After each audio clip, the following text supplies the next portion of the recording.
that. Good morning. Hey Jane, how are you? Good. How about you? Um, so I believe that Sean Hardy had a meeting this morning with the town of Braintree's mayor on another project, so he's not here. I believe he has been in touch with Wayne. Has he been in touch with you or and Brian? Not me. So I had a conversation with Sean last week. I think it was early last week on next steps. He just needed some clarification, and I told him that he needed to further the design along so that he could submit it to the sewer commission for review with the application.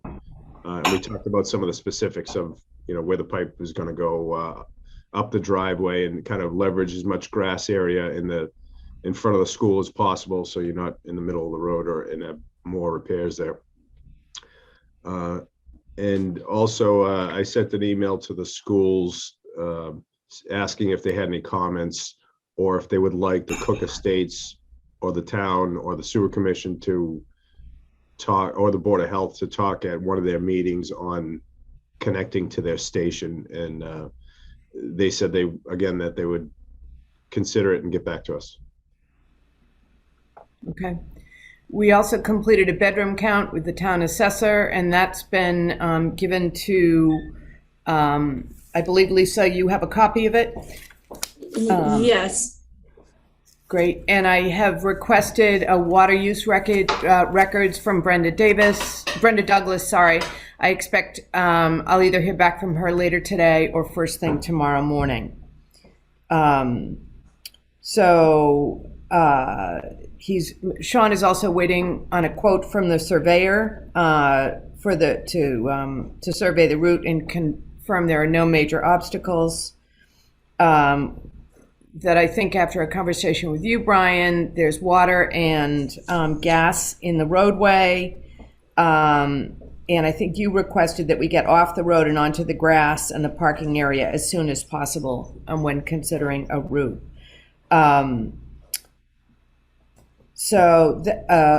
to what Sean is under the understanding, you guys will not consider our application until we have a full set of design plans ready to discuss, but they will leave the item on your agenda for further updates.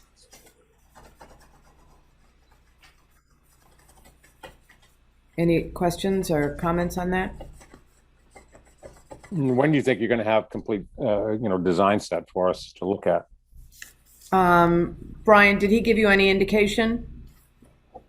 No, we didn't talk schedule. I would expect you'll have something in your hands in the next 2 weeks. Okay. I think it's important to just have a sketch of what's what the route is and stuff like that, so that we could sort of. You have one. Yeah. We have it. Okay, good. You have one. It's been sent. It was sent to you a month ago. It goes. That's okay. It's just to make sure. I want to make sure you guys have it. So you were given a sketch by Sean, sent to you with a route running from the Deer Hill Pump Station down Sawyer and in the little grass access area, so we didn't have to go further down the hill and take the roadway up all the way down the hill. Does that go around the back of the building, or does it go around the front? The front. Okay. Yeah, basically, Wayne, I think it was kind of a GIS map with a red line showing the concept route down to the school, up the driveway into the pump station. And so I talked with Sean about furthering that with some actual, utility and some survey and design detail. Okay, good. Thank you. What else do you need from us? That's about it right now. Okay. So Bill, Lisa and I, when we talked about it, similar to CJC, this is kind of a continuing project. We just thought we'd keep it, whether there's an update or not, have it on as an agenda item rolling forward. If you guys feel. Yeah, no, I think we asked that we do this every 2 weeks, like a month ago. So yeah. That's fine. And I'll make sure it gets on Sean's calendar every 2 weeks so that, because he's our key point person. And he's definitely been working it. But right now I think he is getting a price for a surveyor. Yeah. I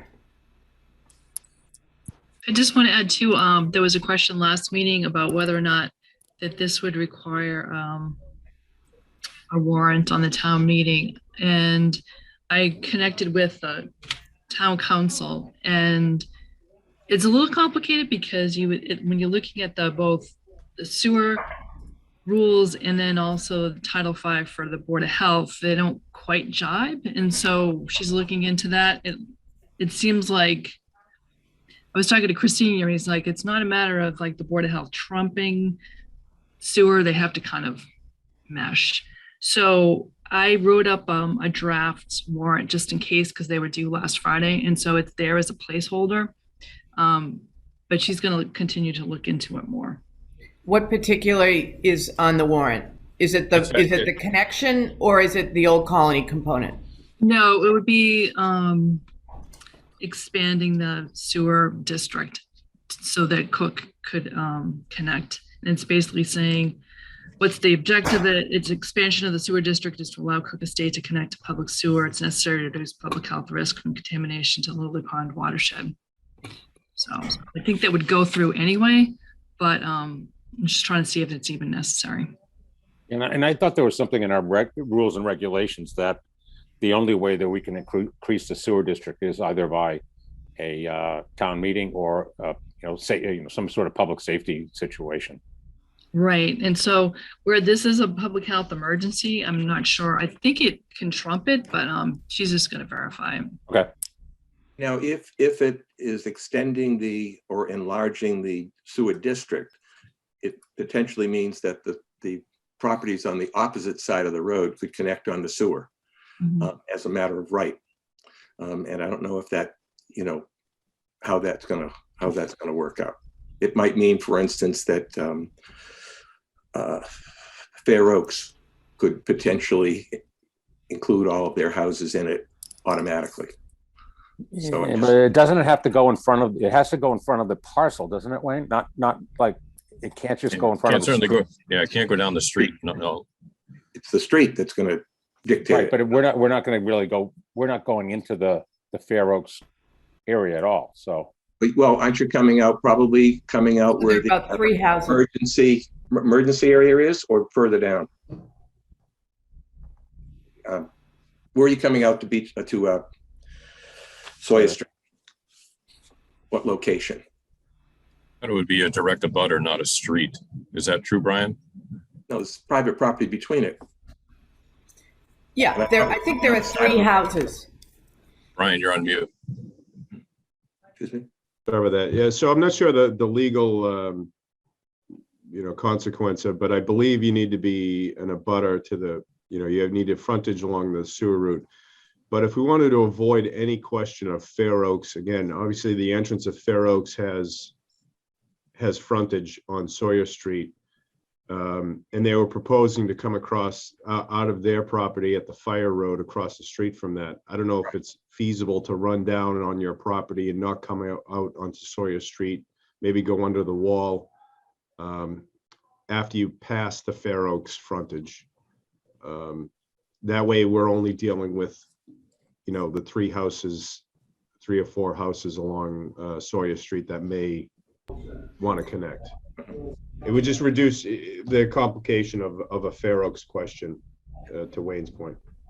Yeah, and I would not be I think we should keep that line away from it.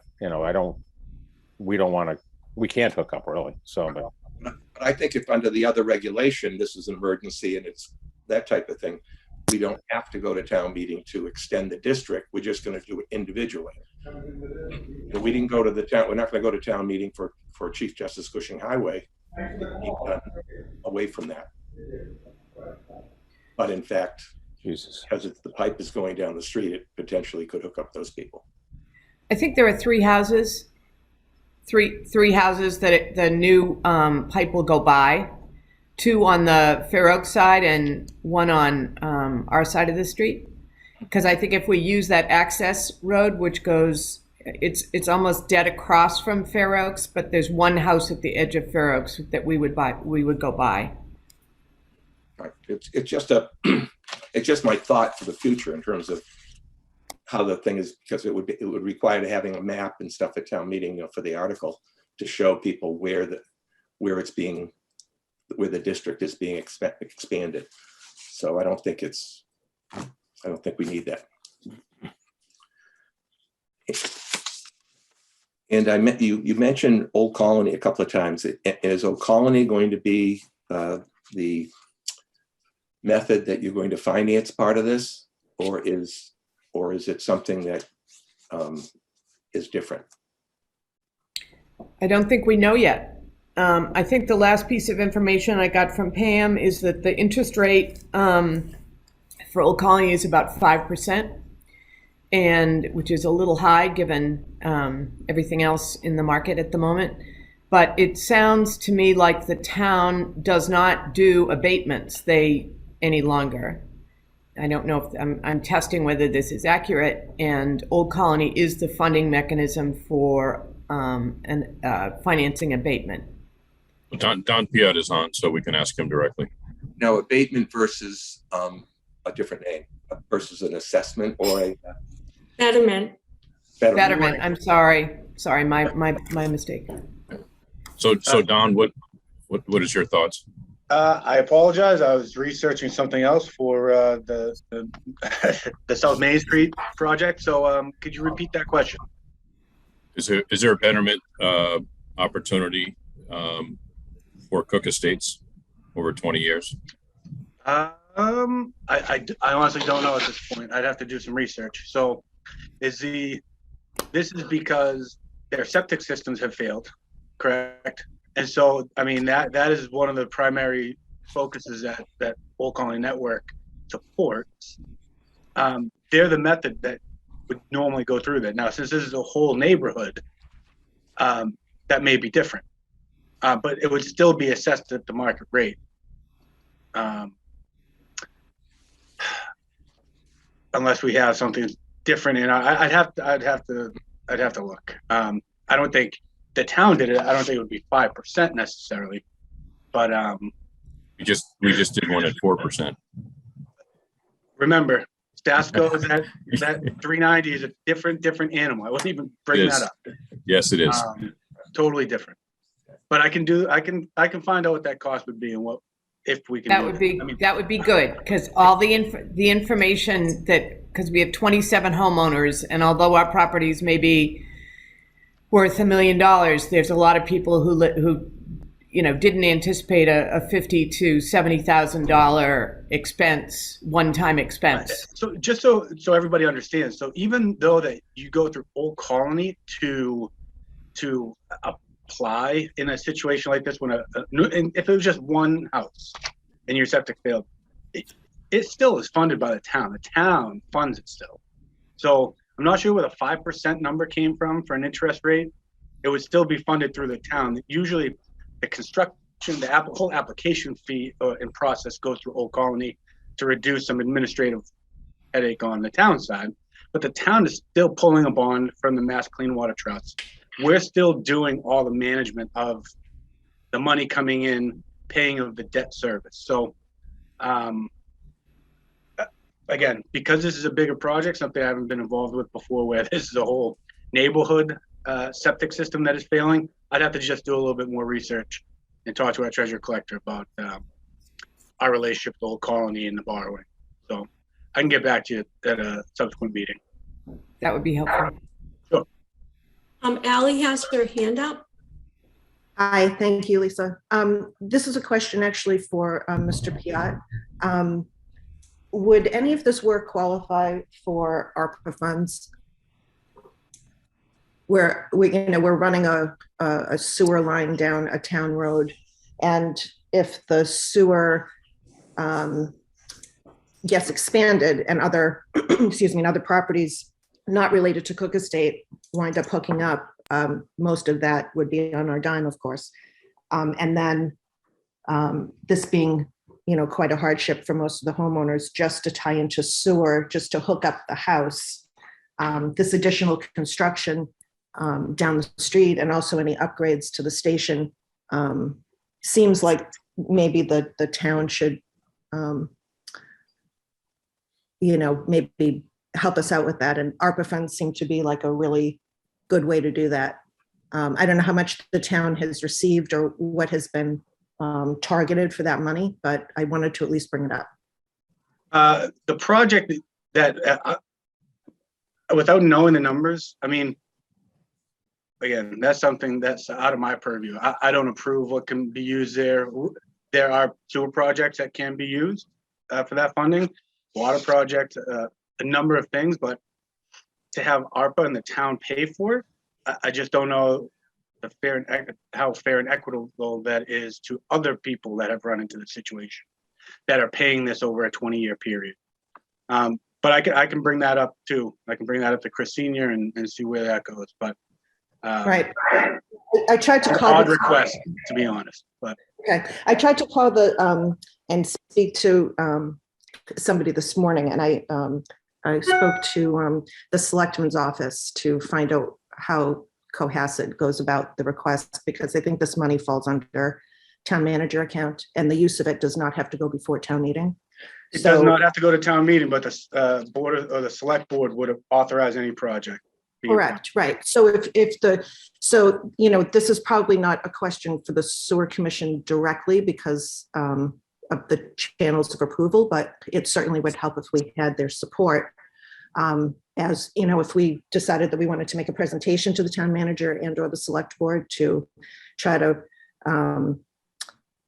see if they would use some of that money toward this. Could I get just better understanding? Because again, these questions will end up coming to me anyway. Could you just explain your reasoning again, why ARPA would be, a good funding source for your neighborhood specifically? Sure, because, When there's a well, specific benefit to one particular area. Sure. Well, the ARPA funds, as you know, can be spent on any government service that the town chooses. And it can't be saved or put into stabilization, it has to be used for an investment in the community.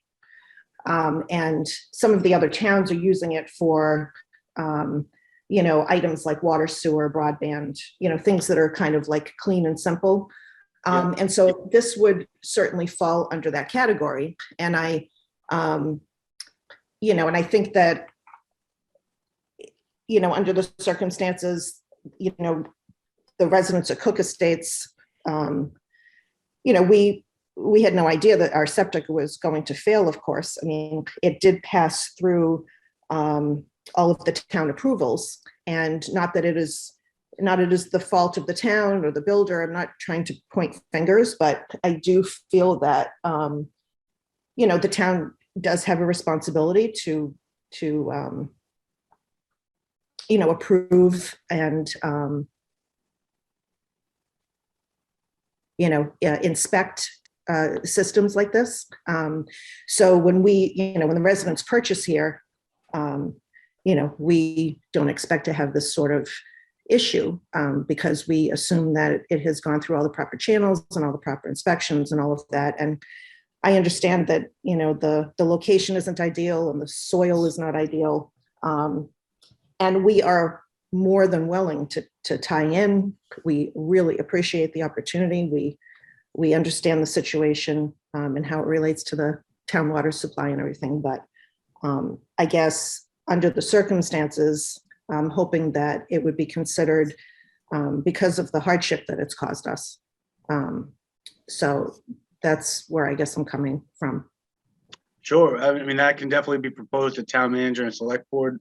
It's way above my pay grade to approve those types of things. But like you said, there is an extent of that money that can be used essentially for any governmental purpose, along with water and sewer projects. So again, you can propose to bring that up and plead your case. And I don't know where it would go, but.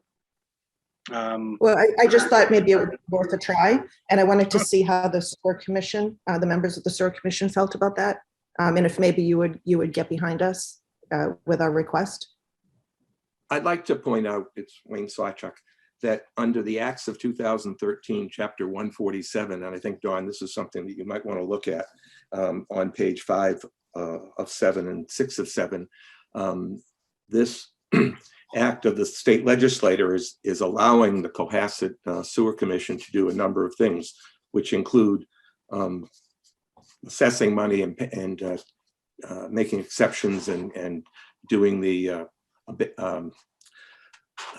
collection of the money that's owed and stuff like that. So it gives quite a bit of power for us to do what it is that we want to do here. However, town meeting is required for any borrowing authorization and appropriation of funds. That is outside of your purview directly.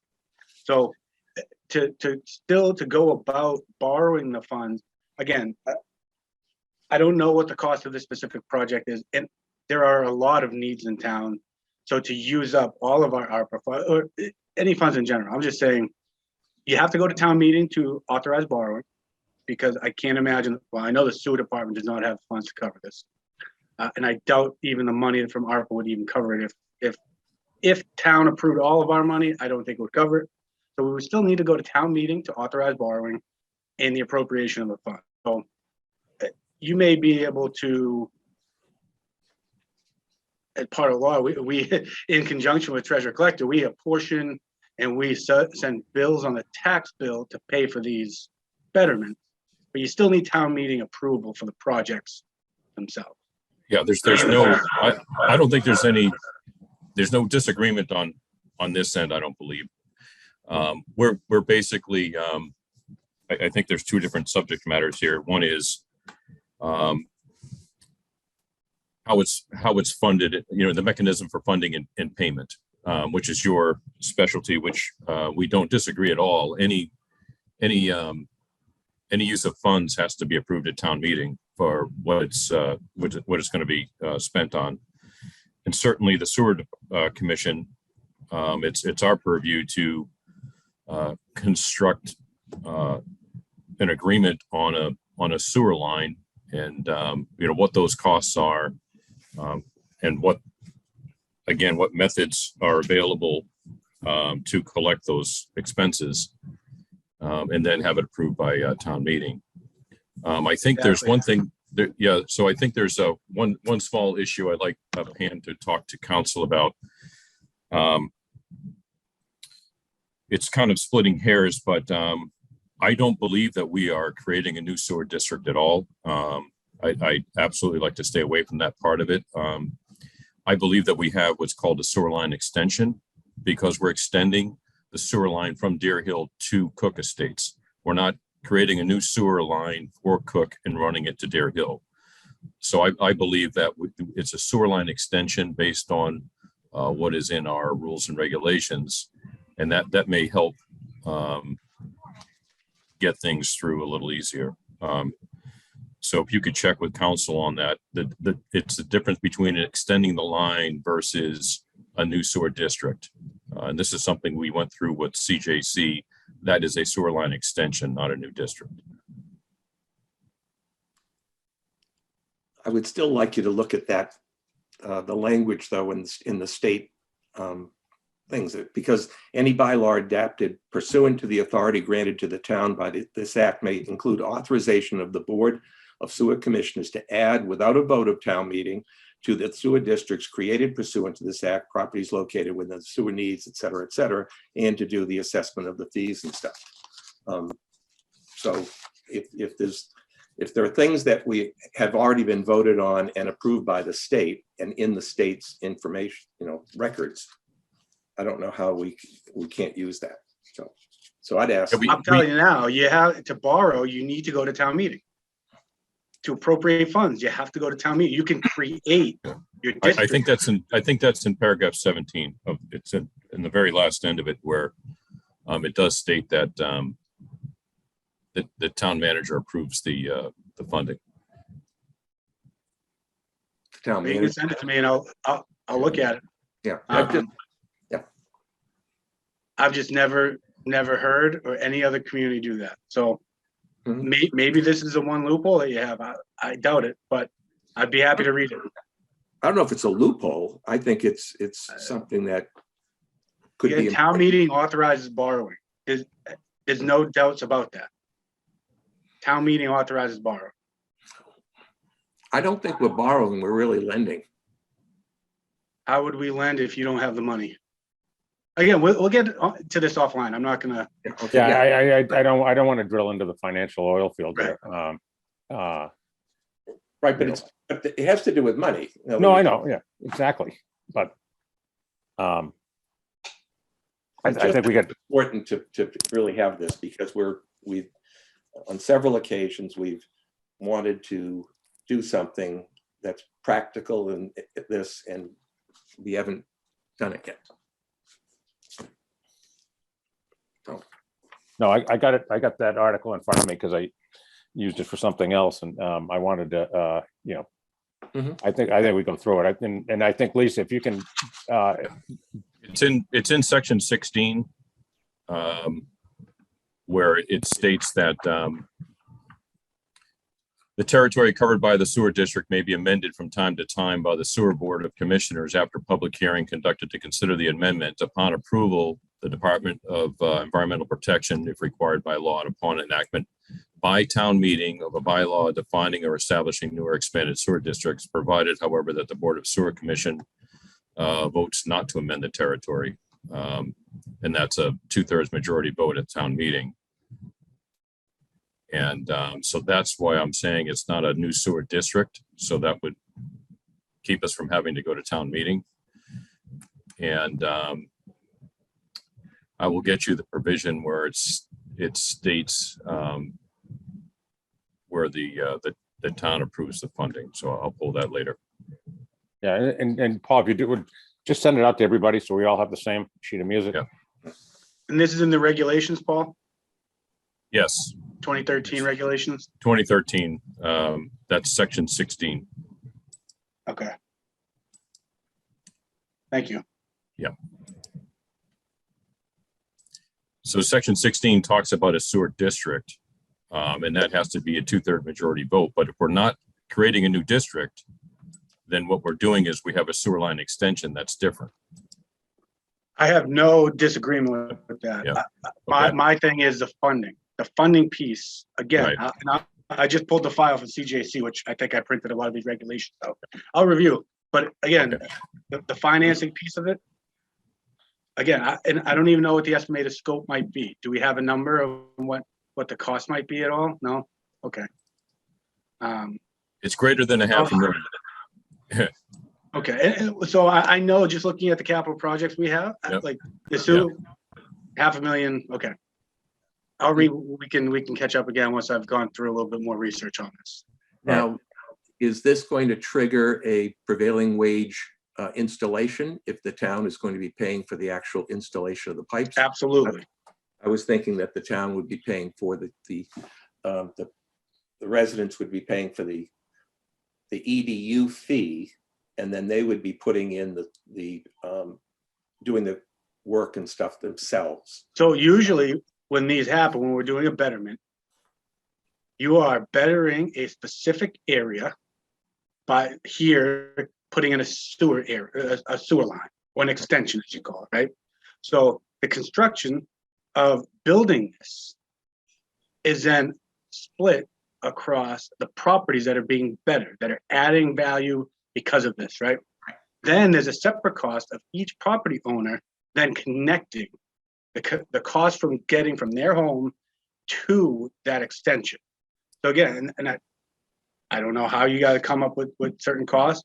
I think this is outside your normal connection fee, because that is for usually established sewer system. So if one, again, and I don't know Cook Estates that well where ledge comes into place and other things, but if you have one property that sits on ledge that could cost twice as much as another property that doesn't have it, the cost to actually connect will be different. But the betterment assessed would be split equally among, if it's $1 million and there's 10 homes, $100,000 would be assessed to each property to be then paid over the betterment period, or until a home is sold, and they might do that then, unless they assume the betterment, etc.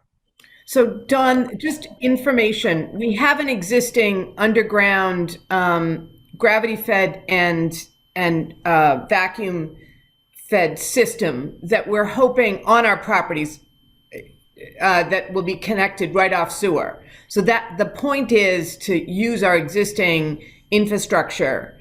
And then the cost to us would of course be the EDU cost and the bringing it from the end of Deer Hill down to the little entrance area, and then the cost of connecting it and refitting our existing system.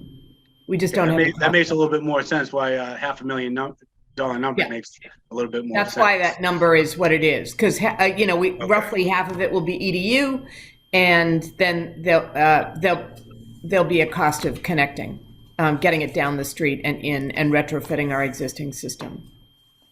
So, yeah, just to circle back real quick, Don, section 7. Yep.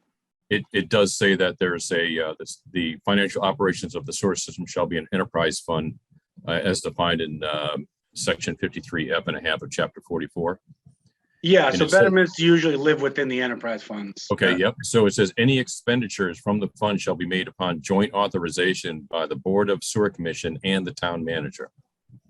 The town shall, by vote at town meeting, determine whether it shall pay the whole or a portion of the cost of the sewage and the sewer system.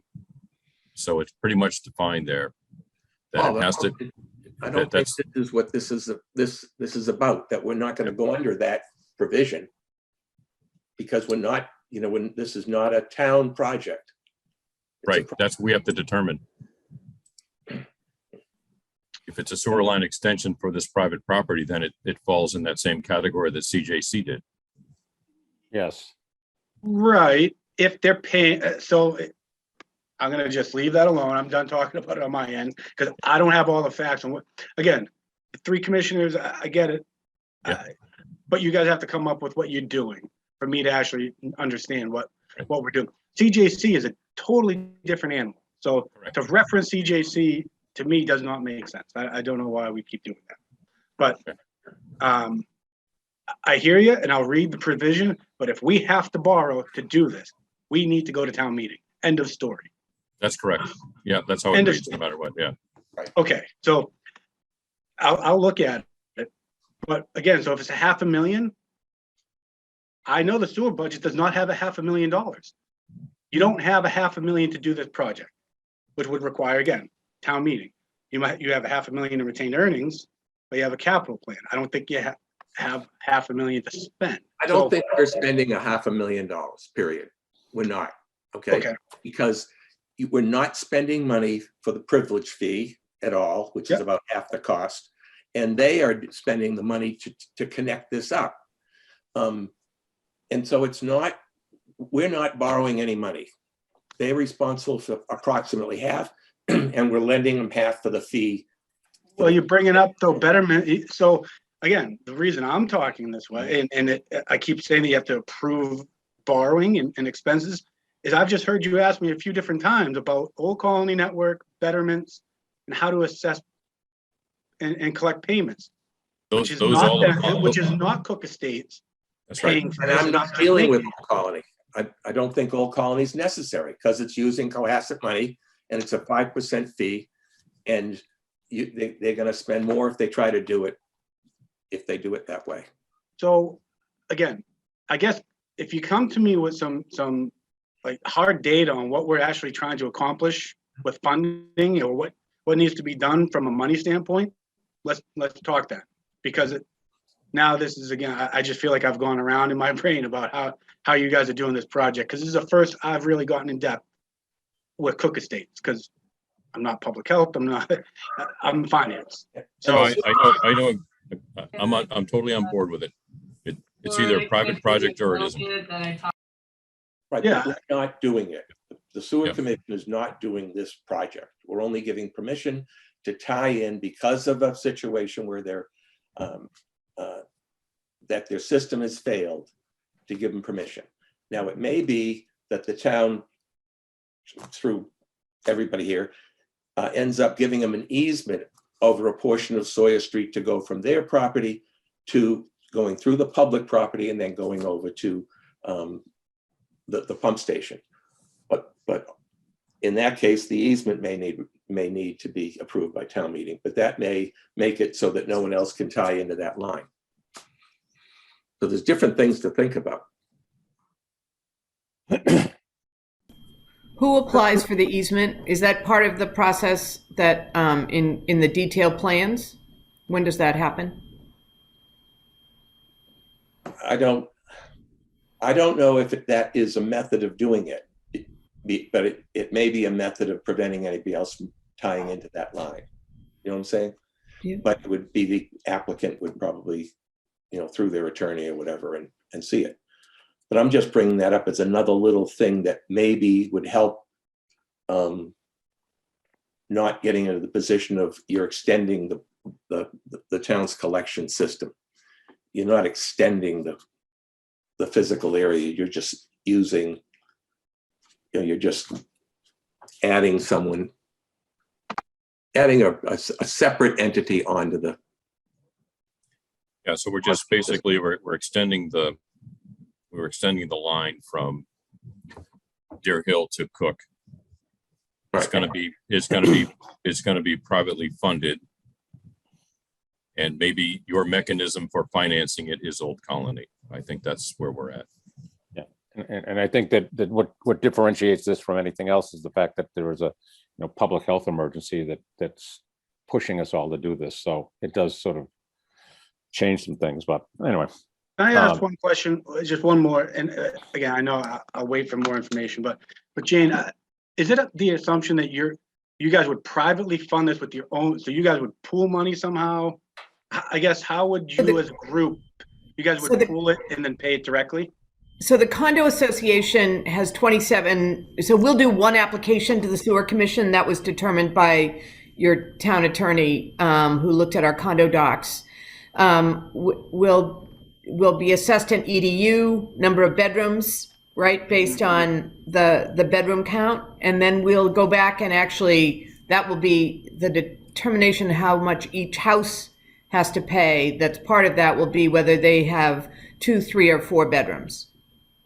Okay, and so in the commission is my question then, the EDU is a connection fee outside the cost of running the pipe. Yep. From Deer Hill to Sawyer. Right. How would you pay? So that's for the EDU connection. How would you then pay for that construction cost? We'd have to assess residents for the entire amount.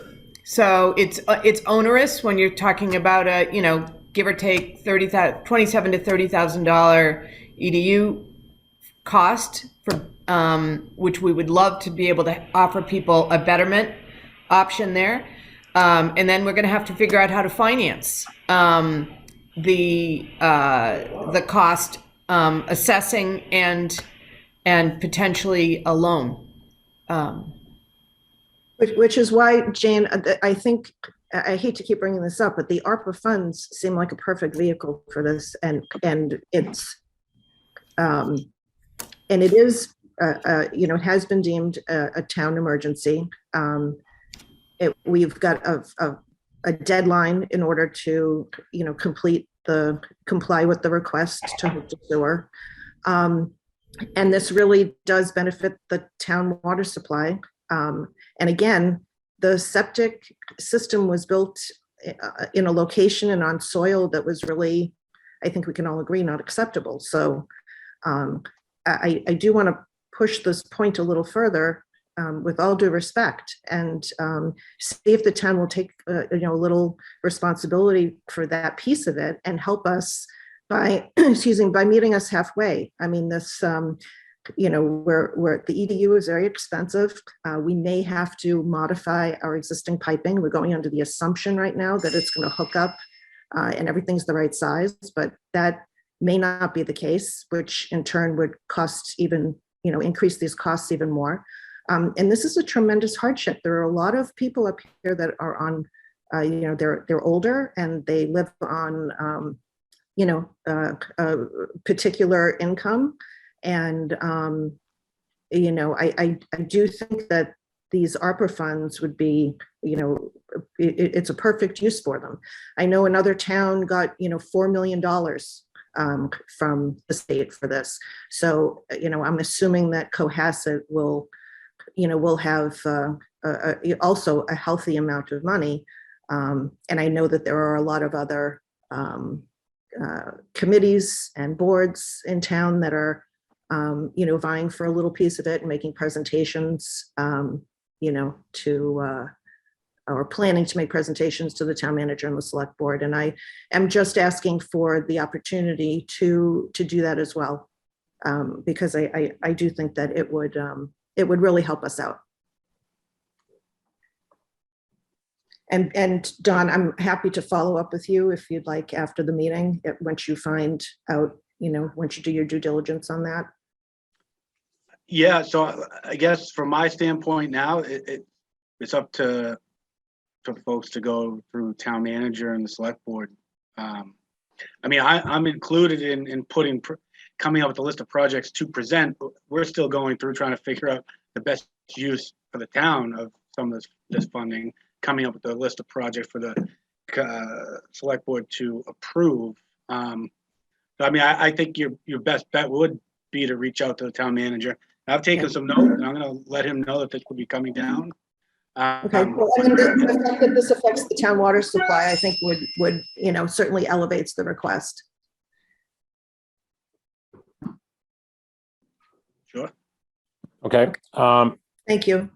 All right. I think we should probably move on to another thing, but certainly we'd welcome Cook Estate back in 2 weeks on the 1st of February. Yeah, so Pam, if you could let us know what the attorney says on doing the line extension versus a whole new sewer district. Yeah, that was very helpful to explain that. I'll get right back to her. Okay, yeah, because if it's determined that we're just doing a line extension, which I believe that's what we're doing, that's going to determine the scope of the project, which then outlines what type of funding mechanisms are available or not available. Right. I'll get that wrapped up sooner than later. Okay, great, thank you. Okay, thank you. So I think we have the beer garden now, next up on the agenda. Yep, we're here. Okay, so let me promote Ryan and Erin to panelists. And I see Dan just popped on too.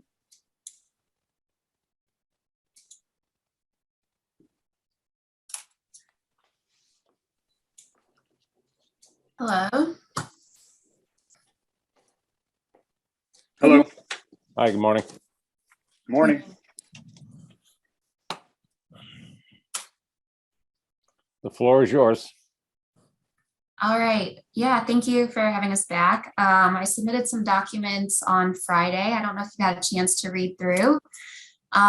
Basically, we kind of looked at the proposal for 3 EDUs from last week, based on Title V and the definition of our business being a lounge/tavern. We just kind of looked into that a little more. And really, I think we got into it a little bit last meeting where we talked about how our business model is technically different than a lounge/tavern, which equates 20 gallons per GPDs per seat. And that's because the nature of our business is a seasonal outdoor beer garden. We're operating from April through October. There's rainy days. There's a lot of things that kind of make it different than a year-round indoor place, and therefore would require less GPDs per seat. So we did some research and found that there is a precedence for this type of business model. And I put that in the documents. It's the commercial standards from Suffolk County up in New York. And they kind of looked at all of those reasonings behind how a beer garden is different. than a standard, indoor venue. And they equated 7.5 GPDs per seat. So we kind of use that as the baseline for our recommendation for EDUs. We have 60 seats, which is also in the documents. So that would be exactly 450 gallons per day, which is one EDU. So that is kind of our baseline. And then we said, well, our hours of operation are also kind of truncated. We're not operating at a full standard beer garden business model just because we are in the heart of Cohasset. We understand that it's, kind of a quieter community. So our hours kind of reflect that. And based on that, we did some research on surrounding beer garden hours that are in the Boston area and in the state. And we're about 75% of those hours. So with that rationale, we said 75% of one EDU when it's, a typical beer garden would be 75% of 37,000, which is around 28,000. So we'd like to propose that as kind of a countermeasure to the 112,000 fee that was discussed last meeting. And we're definitely open to talking through that more. I know I went through that kind of quickly, but that was and that was just based on continuing the conversation that we had last meeting, where we talked about the differences between our business model and kind of the lounge/tavern, 20 GPDs per seat. So, with that, I guess I can open it up, and unless Ryan, unless you want to add anything that I missed. Nope, I think you covered it all. Thanks. I've got two questions. What, did you say that you got the regulations from the state of New York? I did, yes. So the state of New York, and I posted that in the, I sent that file, the exact file that I pulled from. What about Massachusetts? If you look at Massachusetts? Yeah. Oh, yeah. I've looked at Massachusetts, and there's nothing in that I could find, or that our engineer team could find that was, assessed to a beer garden. It's an outdoor seasonal beer garden at that. So the closest thing I could find was New York and their 7.5 designation for an outdoor seasonal beer garden. Okay, so you have 60 seats, is that correct? Yes. Are you going to prohibit, and I'm going to say this is kind of a backward area, so I don't mean to be harsh. Are you going to prohibit people from standing? No. We won't prohibit people from standing. That's not our intention. Well, I guess, yeah, it sounds to me like you probably, and I would hope you have it, you probably are going to have more than 60 customers at a time. Yeah, we do hope to. We understand that there's going to be families and, certainly children. So they might not necessarily be able to sit down. And, that's another aspect of it is the fact that there are kids who count towards the capacity, but don't necessarily have the same water usage as an adult would, as frequency of bathrooms and whatnot. So anyways, yeah, so that's kind of our thought there. So the only comments I can make here is that I certainly appreciate your researching and trying to see how you could kind of mitigate the cost. But, we're regulated by Title V, and it says 10 EDUs, I believe. I call it back up again. And they had a section for seasonal or, snack shack type of things. But I think their EDUs were about the same. I'd have to go back through the Title V again, just to, I tried to figure out where you could fit. They all seem to be about the same, I don't know, 10. I couldn't find where you would fit into something that would be smaller, they have country club snack bar or lunchroom, or country club lockers and showers. There was a kind of a country club dining room where those are all kind of at 10 EDUs. If you were trying to establish a size equivalent to what you are going to be to other things in Title V, other than just a straight restaurant. So they did have fast food ones in straight restaurants. I don't know that you could be considered fast food, but we'd have to take a look at what Title V is, because that's what we're required to go by. Understood. And with that, the other thing is we don't, our fees are based on the Title V and what your seating is. It's not based on what percentage of operation hours you are. It doesn't go by that at all. right. And I get that. And I guess that's my rationale and my thinking was, because there isn't a close equivalent in Title V, how can we take Title V and use that as our baseline and use that in accordance with what we're doing here and make it more appropriate for our business model. So that was my thinking. The only thing we can do is find. It isn't really explicitly said. The business. Yeah, if we could see if there's any subcategories within Title V that are maybe published on the state's website that have been, updated over time than when this was originally published. These are kind of like general categories. So they may have maybe some subcategories under that. I'm not sure. Certainly it's something we could look into. I like the way you're going, Paul, but maybe we should ask the applicants to look into it. So that yeah, that's fine. Yeah. I just know that, we have to go by Title V. And the question is where can you argue you fit in that category? So certainly times changed over the last 5 or 10 years in the restaurant business. So perhaps you could contact the state to find out if there's a subcategory to one of the main categories now. Okay. Yeah, seems fair. And Dan, speak for a minute over what he might think. Sure. How you doing? Hopefully I'm not lagging too much here. I had a little technology issue today, but essentially it's 20 gallons, per day per seat under the general category of a cabin or that type of, small eating establishment.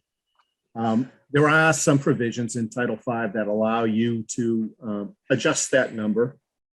If there's not a category that, approximately fits the use that is intended. In terms of what the applicant can do, and we have done this on a couple of occasions in the past, is come in with water use data from similar facilities, and we can try to utilize that. And that would be like an annual water use from a similar facility. I don't know, it sounds like this might be your first enterprise with this type of facility, but if you did find something in New York, even, actual water consumption data would actually be helpful.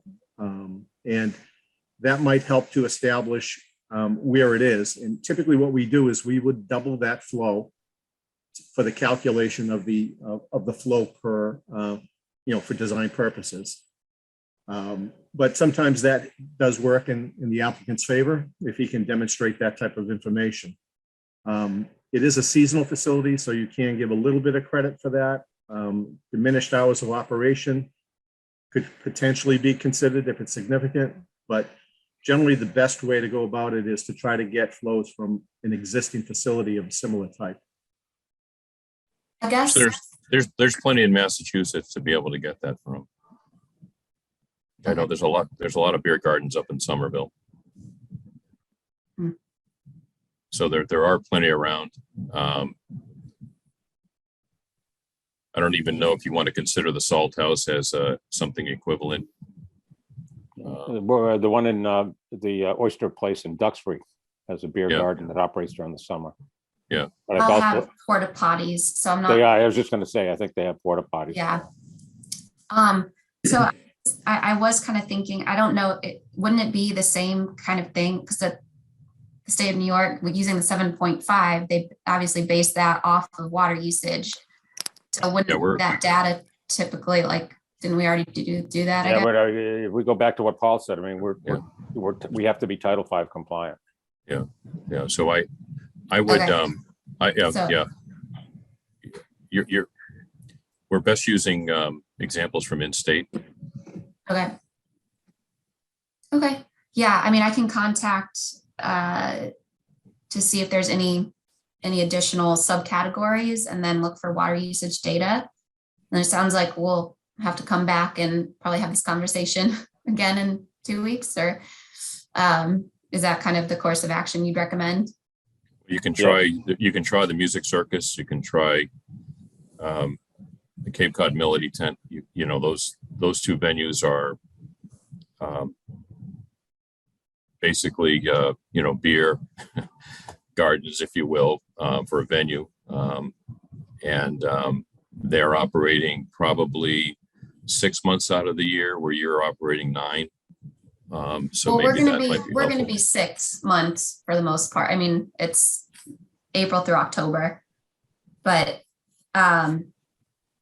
yeah, no, that's a good call. Music Circus. That's yeah, and it'd be interesting to see, though they have a much higher capacity, but remember their capacity is limited to just a 2 or 3 hour seating, right? Yeah. So if you look at their capacity per minute, it might be high, but if you dilute it over the period of time, it probably would be reasonable. Yeah, I think there's a way to probably calculate it out, or say how many shows whatever you did per year or season. Right. Figure that out. Okay, no, that's a good.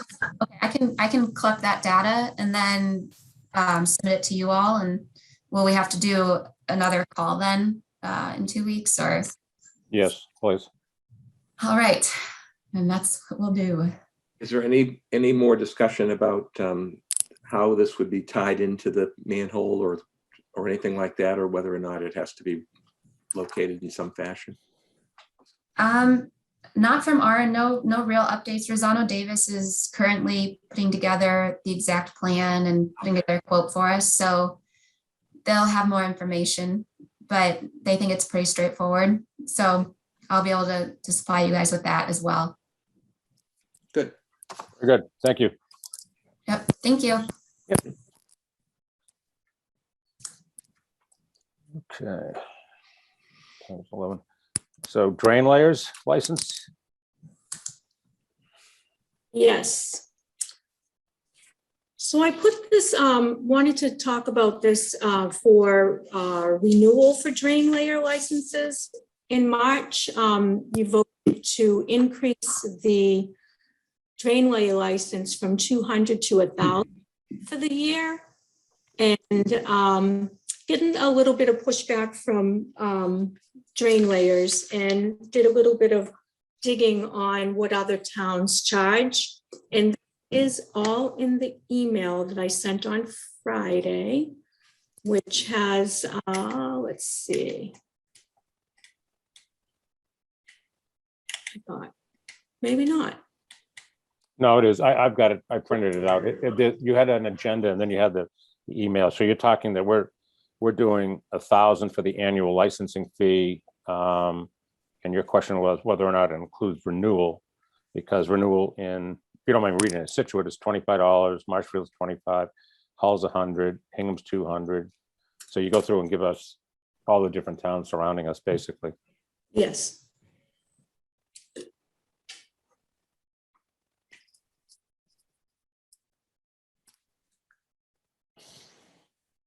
So are we keeping it at 1,000 for initial and for renewals for the drain layers? I mean, I could see potentially lowering if they paid $1,000, lowering it to some number, maybe 150 or 200, whatever, something like that. I propose a percentage of say 25% of whatever the renewal fee is. I mean, whatever the initial fee is. So that would put it right at 250.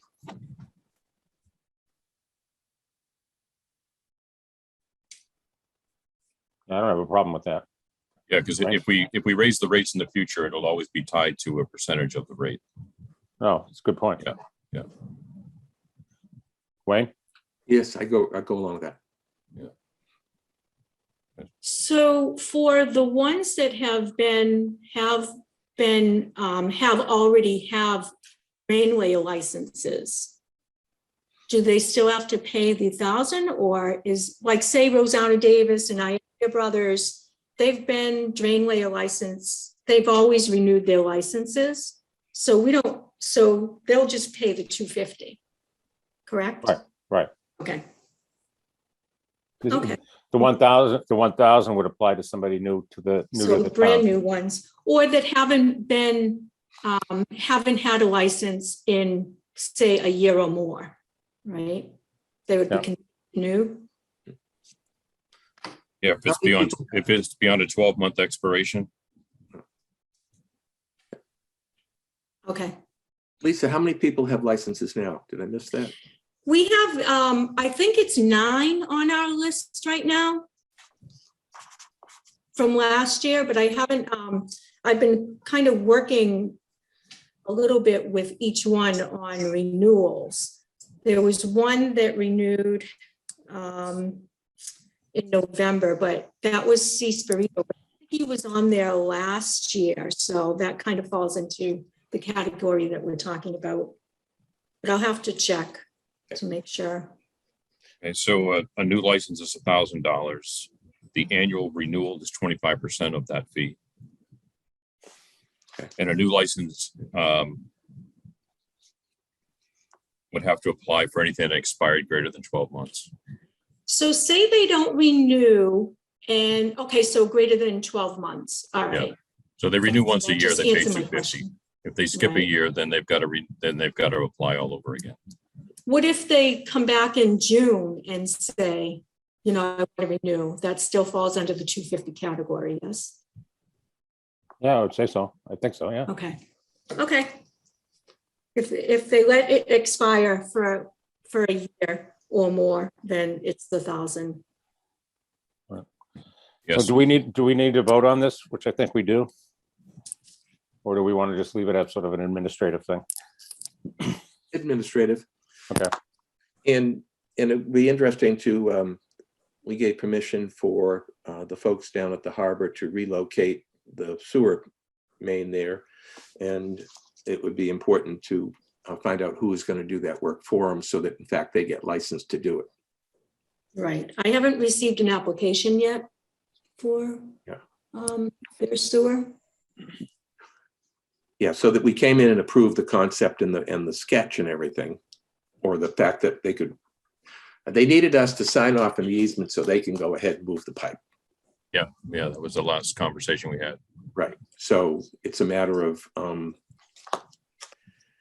that's not a new connection or anything, but it's working with the sewer mains in the town of Cohasset, which is where I think that we want the responsibility to be with a contractor that's licensed.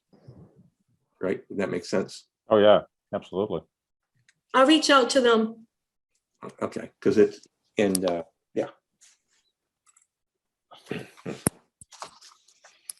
Okay, we can do capital quickly. Lisa, you said that there are 4 capital items listed. I see 3. Oh, no, I do see, I got the other one, never mind. It's on the next page.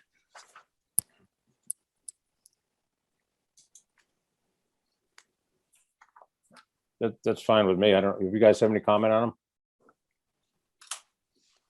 No, I just wanted to make sure that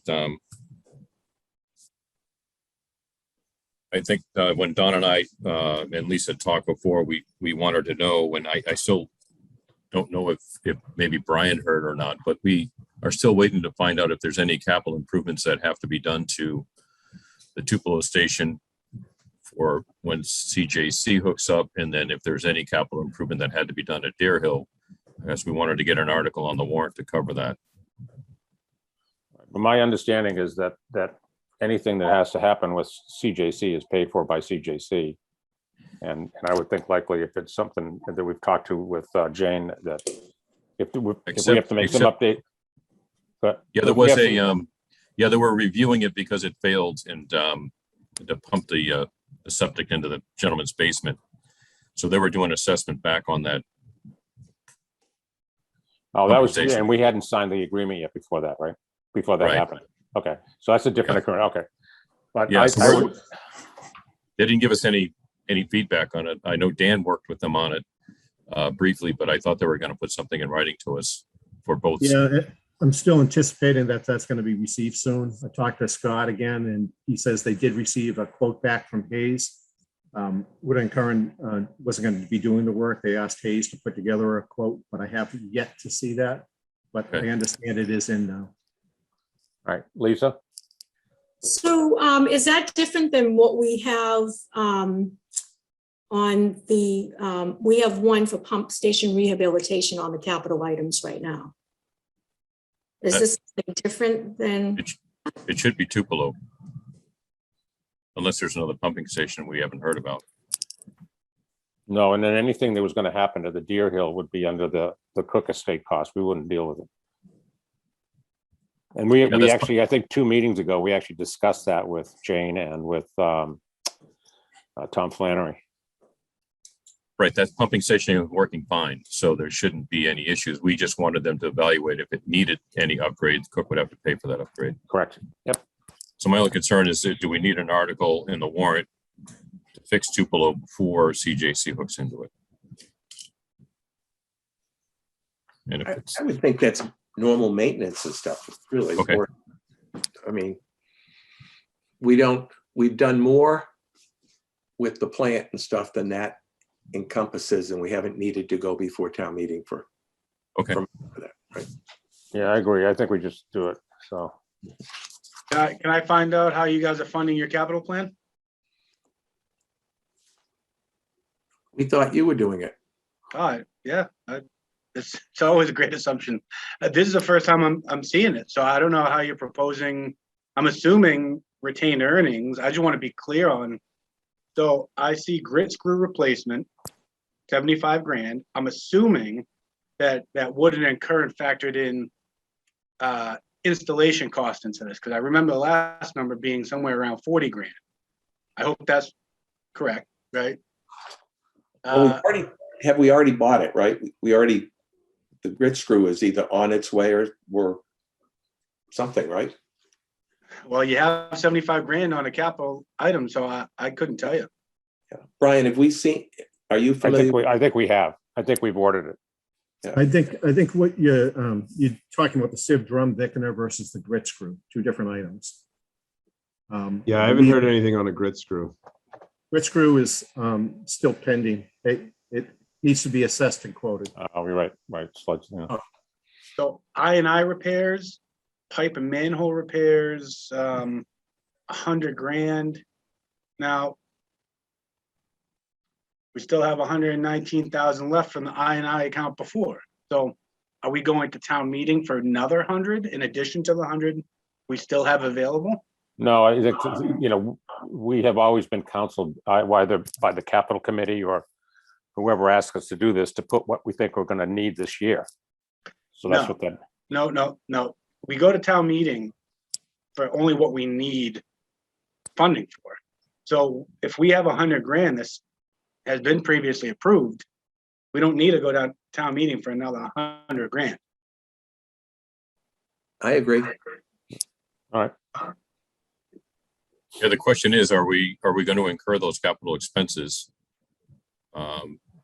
If all the items have been purchased, and are they in? Again, so this is an account approved back in 2006. So why the money is still out there, I don't really know, but I've been urging the committee, any I&I to just be spent out of this until It's gone. Yeah, until it's spent down.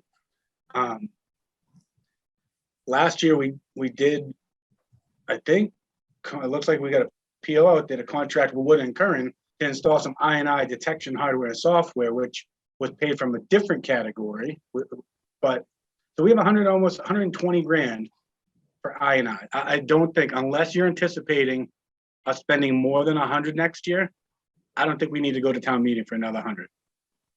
But again, that's not I'm just telling you, we have the 120 available. If we need to go to town meeting, I'd be happy to support and support it. But I just want to make sure we're not going out asking for more money that's just going to sit in the account. And again, trying to reduce administrative headache on everybody's part. Yeah, so what, capital budget asked us to put together, a 5-year projection of spending, right, or capital needs, and that's what that was. So okay, I think at this point, that was just a forecast, and it's something that is not needed. so so I'm seeing 15,000 for pump station rehab. It could be Tupelo. Like I said, I haven't heard from them. Yeah, we don't know what that cost is, so I don't know. Brian, do you know where the 15? I've sent an email in the last week to Rob and Scott on the assessment for Tupelo and Dare Hill, and I haven't gotten a response yet. So I'll reach out to him again after this meeting. And then on the South Main Street sewer, 3 million in 23 and 2.4 in 24. I'm trying to understand this a little bit more because it talks about SRF funding and betterment funding. Could somebody just explain what we're doing here? Again, as Paul said with what the capital committee has asked for us, we're putting in a prognostication of what we think it may cost if we do it. Okay, and are we we're expecting to go to town meeting with a plan? Probably no. Well, there's a whole lot of other factors involved in this thing, and I think some of it may come out during the select board meeting tonight. But if there is a connection to North Situate, whether we sewer South Main or not, they would pay for that. Who would pay for that? Situate. Meaning what? They would pay for the line to go from North Situate to our treatment plant? Yep. Not connect any houses on. No, they wouldn't connect the houses. No. But they would pick up the main piece, and that's why this is just a prognostication, because we don't even know if it's going to happen or not. That would have to go to town meeting because it's going to be. I guess my thought is instead of if we're going to SRF funding, they want to see the project as a whole be approved. So to break it up to 2 different years, if there is cost and there's a potential of 5.4 million on us, we should probably put the whole 5.4. Again, and I don't know when, if all your issues got ironed out and we're approved to go to town meeting, if we're trying to get this done, SRF funding requires a project to be approved at town meeting for us to submit to SRF. And there's a time frame and a lag on when things get approved. So I just want to make sure everybody understands. Oh, I think we do, and hence the prognostication part of this thing. I mean, I think we're at least another year away. So we're just focused on the fiscal 23 budget, right? So that'll take us from July 1 of 2022 to June of 2023. So that's our focus for today, right? So I don't see South Main Street in that pile. There's no way we can make a decision by May, a comprehensive one. So that brings us past town meeting. So now we go into July 1 and we work out whatever the arrangement is for any large scale sewer system. And that would put us into May of 2023 decision-making process. And then that funding would be in fiscal year 24. Okay, so just so you know, town meeting is required to approve the project before we go to SRF. Then there is a significant lead time from application to notification from SRF if you get the funding. I just want to make sure you're aware of that when you're. It'll take us FY23 to get that plan worked out and get to town meeting in May of 23. And if it's approved, then you can start your process. Ryan, why don't you, you've got a hand raised up there. He's on mute. Yeah, thanks. So I just wanted to underscore the importance of South Main decision only because 3 years ago, we had South Main Street on our 20-year road repavement plan. And if you guys drive South Main at all, or I encourage you to, it needs to be paved now. And we encourage National Grid to get their work done, which they have a couple of years ago. And the only outstanding utility that needs to be upgraded out there is it Seward or not? And just to boil the decision down to a Cohasset decision, the difference between regionalization and not regionalization is probably just a nominal diameter increase down the street. I don't think it would change the alignment or the cost all that much for Cohasset. So if we can make the decision on, are we going to sewer our South Main Street section, then I just want to, put some importance on it, that it needs to be done shortly, or the town's going to be doing a lot of repairs, just temporary repairs at a pretty big cost, just to keep the road drivable. When is the road going to be repaved? 2 years ago. Oh, 2 years ago. What's Yeah, the, so I mean, say if you were to lay, ideally, we'd want to upgrade the utilities this year and pave next year. But if you're talking about a year of deliberation and then, a year of design, and also we passed around the concept design and cost estimate from E1, which was around 7 million, not the 5.4. So I think the ticket's going to be a little bit bigger. And I just want to underscore that the importance to make a decision soon. right, what's the cost going to be to cold plane it and pave it now? South Main Street, what you want to do? I'll email that out after. It'll take me a little while to track down it's a couple of years old, the estimate I have, but it's decent 200,000 enough for budgeting purpose. But if we did it and then you'd have to redo it under the utility. Yeah, but around $200,000. No, more money. Okay.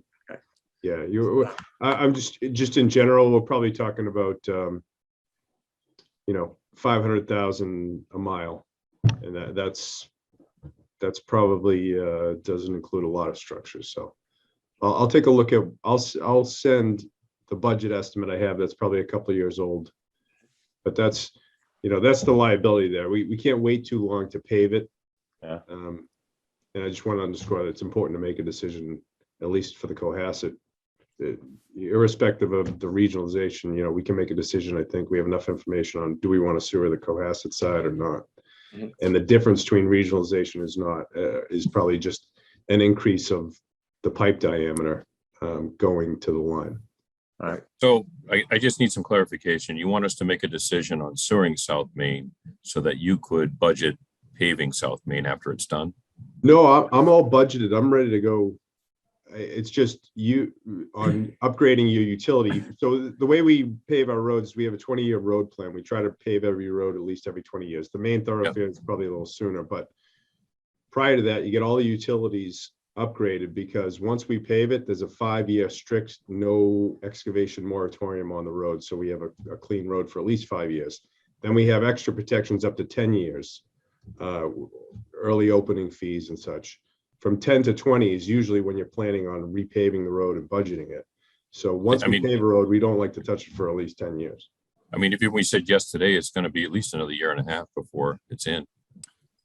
Yeah, Paul, I think your schedule was pretty right. I don't think we're going to see a shovel in the ground till 2024. Yeah.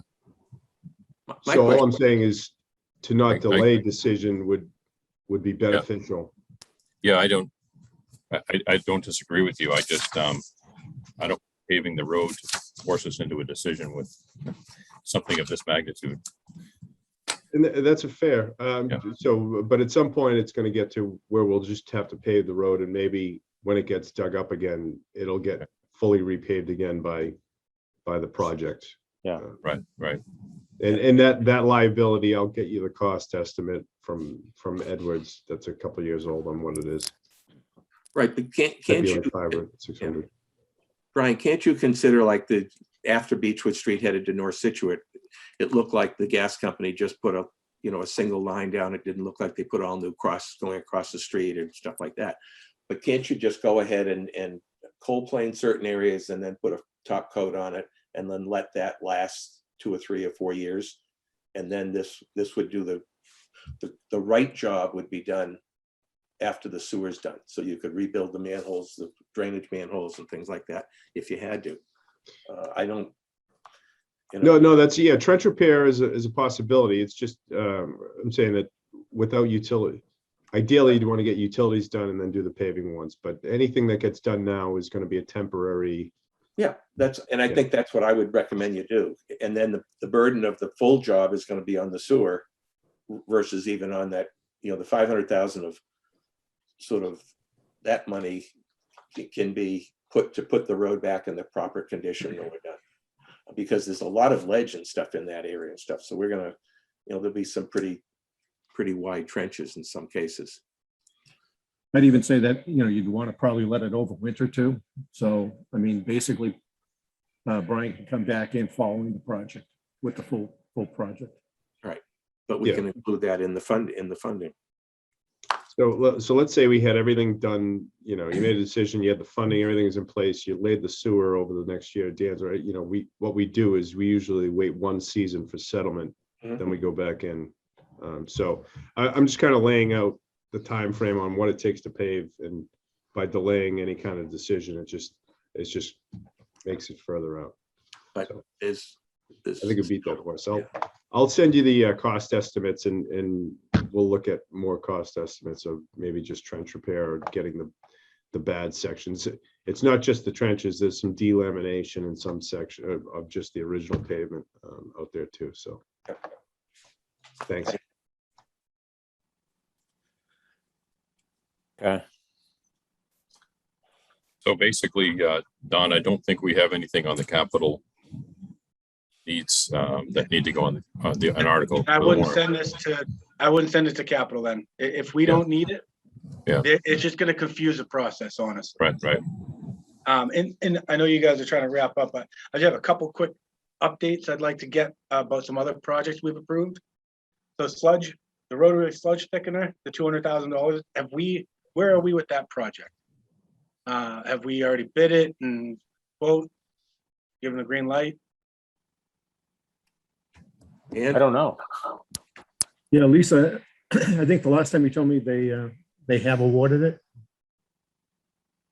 I think that has been ordered, but I'll follow up with Rob and Scott and send everybody an email, let you know where that is. And then barn doors. I know we've had terrible time trying to get barn doors for this place. Yeah. Any closer, any idea? Again, we have the money put aside from another capital account we've had out there. I just wonder if we had any clarity, anybody that has offered to do the work, not for free, obviously, but to actually contract with us to do that. Yeah, I don't think so. I know they've tried several times. what amount are you carrying? What amount are you carrying for that? I'm carrying a $40,000 number. Okay. And I think that was like an estimate from a year or so ago. Yeah. And then I believe the update to the SCADA system is complete at this point. But we also talked about there was another component, I think, that was linking up to pump station. I have it in my notes as a mission system telemetry solution. Right. And we were carrying a number of about 25 grand. And I believe we got that through the savings that we had with the actual membrane replacement. So we budgeted more than we actually spent. It's coming out of that account. Just wondering if we've done anything yet with it. Yeah, Just no, it's been done. I know the SCADA system's in, I've seen it. And I believe they have something at the, on Pond Street at the pump station there. They had some sort of a telemetry, some sort of a data capture and transmission system there. What it is, I don't know. Lisa, can you confirm that? Because Sure. again, based on the amount that they quoted us originally for the SCADA system plus this, it doesn't look like we've done it based on the expenses, unless it was paid out of somewhere else. But if you could just confirm that, because then again, that frees up 25 grand that I have sitting kind of held aside for something else. I don't think the mission's in place at this point in time. I think they did their skater upgrades, but I would say there's still some room for additional skater upgrades at the plant. Okay. So I think that money is still pending. Okay. That's all I had for, I just wanted to see where we were with some of these projects. Do you have So what the, are- there was something that came through, there was a quote that Scott Papa sent regarding a roof repair. And he was gonna get a couple more quotes. It was about 65,000, I believe it came in at. Are you talking to me or the commission? Don, you. I don't see any, this is the first I'm hearing of it. I see on your 10-year plan, you have something in 2022 for 12 grand. But I have no idea what you're referring to about 65,000. And What- just for clarification too, on this 10-year plan, what capital is looking for are your essentially what you're planning to ask at town meeting for the next 10 years. So if we have the money already set aside, they're not looking to see that we're spending, how we're spending. They're looking for what we're projecting for asks at town meeting. So like, just for instance, that $100,000 for I&I, we already have the 100. They wouldn't be looking for, unless we were asking for another 100, they wouldn't be looking to see that we have 100,000 in 2020. Okay. So, all right, Lisa, if you could just let me know, we can kind of work on, yeah, 65 grand. I don't know where we're going to pay for that at this moment.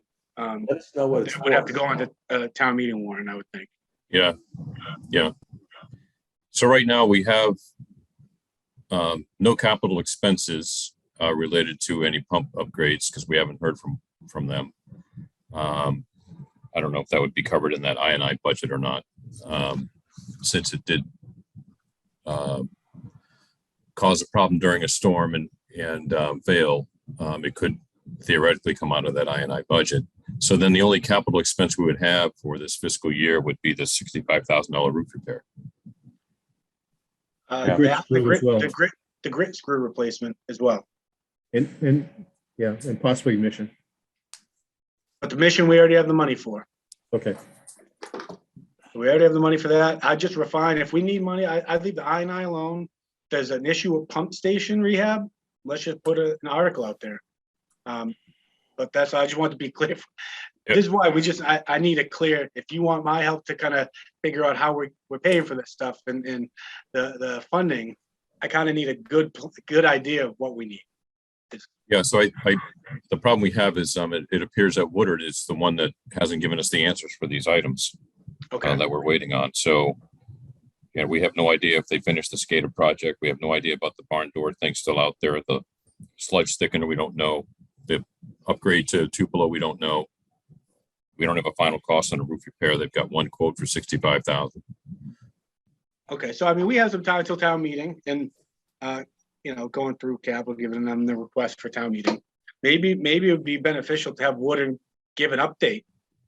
It could be email, it could be maybe not a meeting, but I think having them give a clear update on where they are with these items that the commission and town meeting has approved, I think would be beneficial for everybody.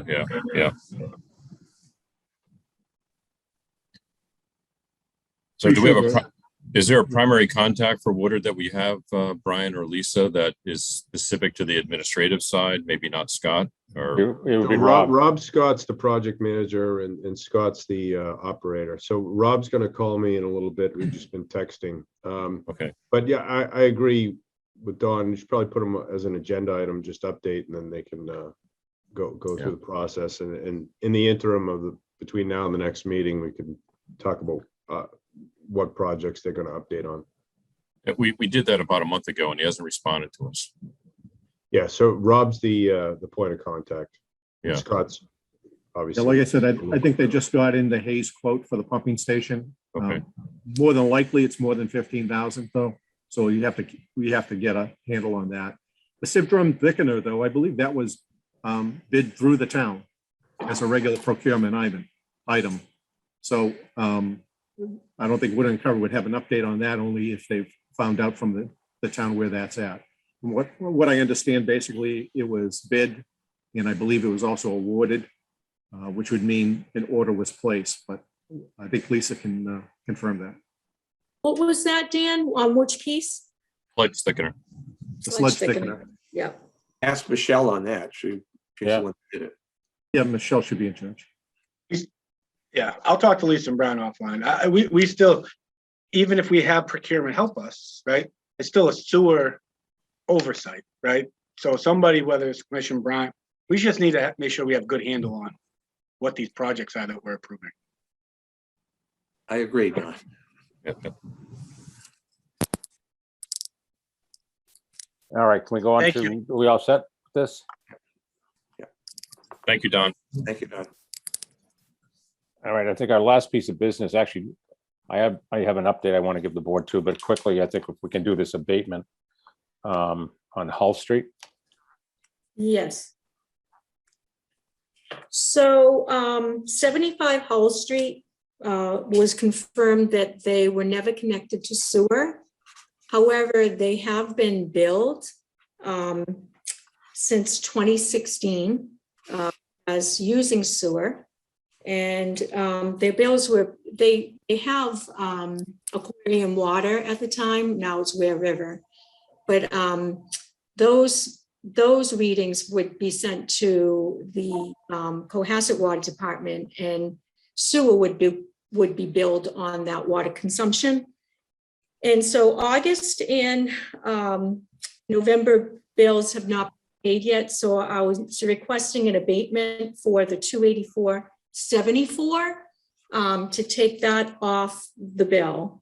And then the reimbursement part for all the bills that he did pay, which add up to be $7,449.07.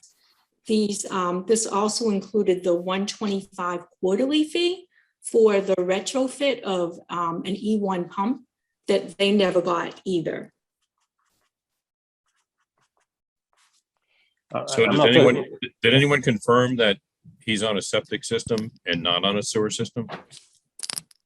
Yes, There was confirmation of that? yes, There are gravity connections too on Hull Street. We should just confirm that. That he's not connected by gravity. correct. He's not connected. He did pay a full betterment though. It makes no sense to me. Why would, I mean, All right, I was just having a side conversation. So are we talking about Hull Street? yeah, Yes, Yeah, so Lisa and I actually did a field visit out there over the summer when this question came up before, and I forget the reason why the question came up, but they were not, there was an original, I think an Interon pump installed on site with a panel. The panel is not powered, the pump is not active, and they are still using their old septic system out there at 75 Hull Street. Apparently, he did pay his betterment when that project went through, which was around, 1999, 2000. Never connected, and not sure the exact reasoning why it wasn't connected, but they did install a pump, and they installed, I'm assuming they installed a connection to that pump. But it appears, based on talking with the resident, that the contractor who was doing the work at the time came out and said, I'll do it for half price if you connect to your neighbor's sewer line. And apparently that maybe that was done. So the line that goes to that old Interon pump may be going through the neighbor's property, which is, I'm sure there wasn't an easement done or anything like that. So what the resident would like to do is just run his own connection at his own cost out to the street and connect. He has paid his betterment, and he would pay for that connection. I guess the outstanding questions are, it appears, and I'll defer to Lisa, that he has paid these outstanding bills that he's looking for an abatement on. And part of that does include the sewer upgrade fee. So the question is, do we owe him an E1 or not? So what's the cost of putting it in? And then do we issue a credit of the $7,449 against it? That's the question I have. I don't know how this all could I know, happen. this is nuts, absolute craziness. But we went over everybody who has pumps, who doesn't have pumps. They would have been recognized as having one that should have been upgraded. Is it on the upgrade list? Where's the information for this? Seems to me he would have brought it to our attention in the last 5 years if he was paying for sewer all this time. Yeah, I know, and why pay $7,500 to somebody that you don't have any connection to? I mean, So I think the mechanism of his payment was his mortgage, his taxes were paid on escrow, and he got the sewer bill, ignored the sewer bill. It then became a lien, which then gets paid through your your taxes at the end of the year. So I think the mechanism of his payment was basically a lien through his escrow, which isn't like a. Right, so he didn't have visibility to the direct billing. But wouldn't that come up every year? Yeah. I mean, I'm just telling you the information we got when we talked to the resident. I'm not saying that he shouldn't have come 5 years ago and said, what's the deal with this sewer bill? yeah, and Lisa, do we know that he actually paid $7,400 to us? Yes. That was in the packet, I believe, in the email. What was the 400? Well, there's 284 was the abatement he's looking for, and No, So- I'm sorry, Bill. No, the 284.74 has not been paid yet. Because his taxes for the year have not been paid. Once he gets his taxes for the year, that'll be leaned on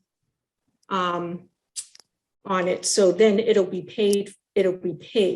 right, but he's looking like somebody coming in and wanting a water abatement for water that didn't go through the sewer. He's looking for an abatement on a bill for $284, right? He wants Right, that bill taken away, and then he wants a Right. credit of $7,500. yeah. Did he own it the entire time? Or he or she? Yeah, it's Mr. Emanuelo. Yeah.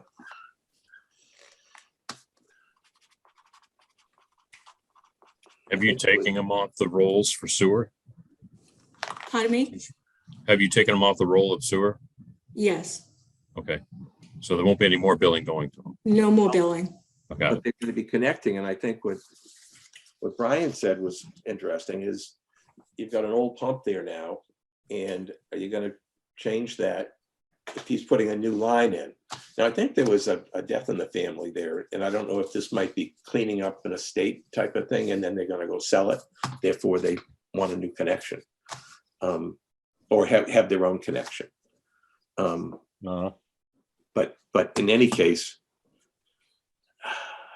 how long do we go back? When we went on Lily Pond Lane, we tried to collect people that were on sewer that had never gotten a bill. It was almost impossible to get that money from them. and we should have Now given we've them all their stuff back. The opposite.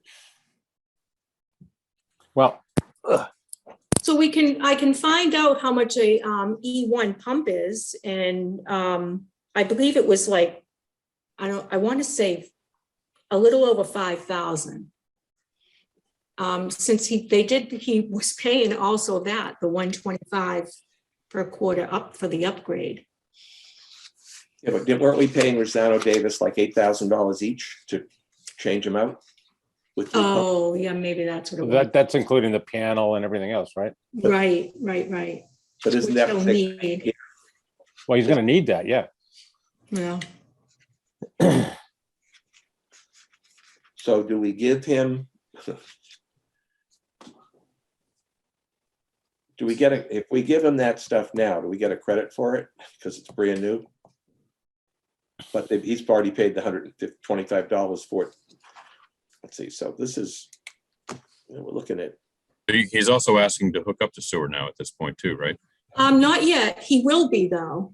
I haven't received his application yet. Is it, at least, is anyone living in his house? Yes. He is. I think his wife just passed away recently. that's what I was mentioning. Yeah, so, so if he's going to hook up to sewer, is there a privilege and hookup fee that's going to be due? No, No. because he paid a betterment. He's paid a betterment already. Okay. So the only cost to us is going to be putting a new pump in, Wayne? I think. I mean, if we do it, maybe the pump that's there is okay, and we say you're responsible for that. Well, yeah, well, because he's going to own the pump, right? Because we just, as a grinder pump. Right. So he has to own the grinder pump, He owns the one he has now. right? It has to be replaced. Well. Yeah, because he was paying the betterment. I mean, he was paying the retrofit. Yeah. But it wasn't being used. So is it potentially in good shape, or is it? Yeah, I know, that's what gets me. If he's got a brand new pump or like a relatively new pump, why doesn't he just use that, hook up to sewer and that's it? I don't know. So then we would credit him. I As think it- we abate his bill and credit him $74.49. When he hooks up the sewer. Well, I think he wants it done now, but I should note that I think 81 was on our list to retain the easement because that was a shared easement.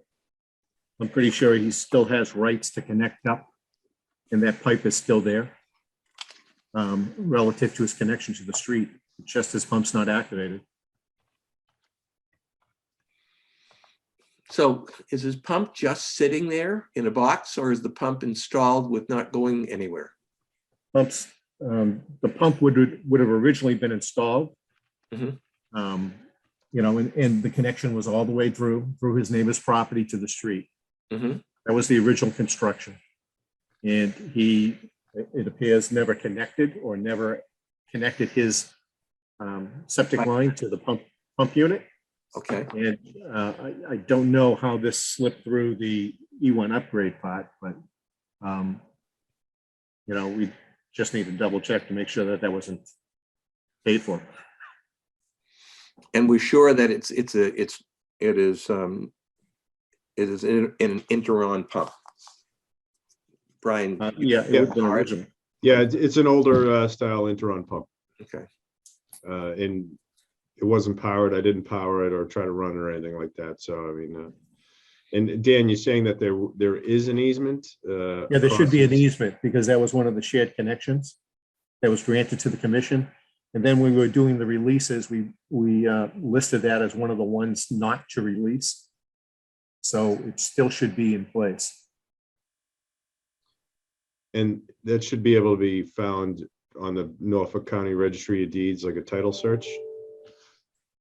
I'm not sure how much documentation Lisa might have gotten from Rod Hoffman on that.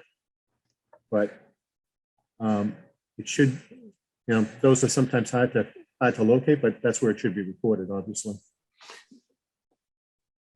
well, Lisa should have copies of every easement. Right? That's what I'm not But sure she about. doesn't. Yeah, I'm not sure what you got from Rod. No, I didn't get anything from Rod. Hey, did he ever sign? Remember we signed all of those grinder pump release. Did he sign his? No, he didn't have one because But he he has a wasn't grinder. connected. He wasn't connected. You were billing him. I So- know. Yeah, so we were billing him and he has a grinder pump. Yeah.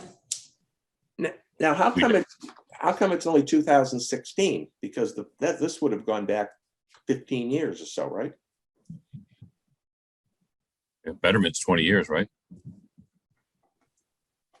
So he paid the betterment off in 1999, which is the 20-year betterment. I think in 16, there was some sort of investigation by the commission or something on maybe an audit of billing and who's connected, who's not connected, and it appears that he started getting billed in 2016. Oh, Yeah, I mean, okay. back then it would have been based upon an inspection, I think, by Woodard and Curran though. So I'm surprised that he's still not connected here. I thought Woodard and Kern, when did they come on? I think they were going out with Lisa. Is that correct, Lisa? On some of these ones on House Street? Yeah, Rob, Scott came out with me to House Street as well as Brian. Right, but from the outside of the Not in house, 2016, though. That was just last year. from the outside, you would assume that it's on and working. If there's, it was, you wouldn't have gone inside the house and checked to see if the pipe actually went to it. Correct. Panels on the wall outside, right? And then you're just going to assume that it's a customer and they're using it. Right. It was only after they came to us and said, I'm not using it, that you made an in-depth inspection and said, oh yeah, they're not, and it's an inter-run pump and et cetera. But the only other thing is that how did it get skipped by Rosano Davis and not doing it? And did we pay it to have it done? Another thing to sort of look at. Because Dan, is it on the units that were to be changed over? Must have been. Yeah, Lisa, you have that list, right? I do. And it was on the list. And it was on the list that was questionable. And that's why we did a field visit. And it was determined that they were not connected. Okay, now, did we pay Rosano and Davis to do it? I don't think we did, but I have the records that I'll check to confirm, but I'm pretty sure that it was confirmed that we did not pay to have that retrofitted. It wasn't on Rosano Davis's list. Oh.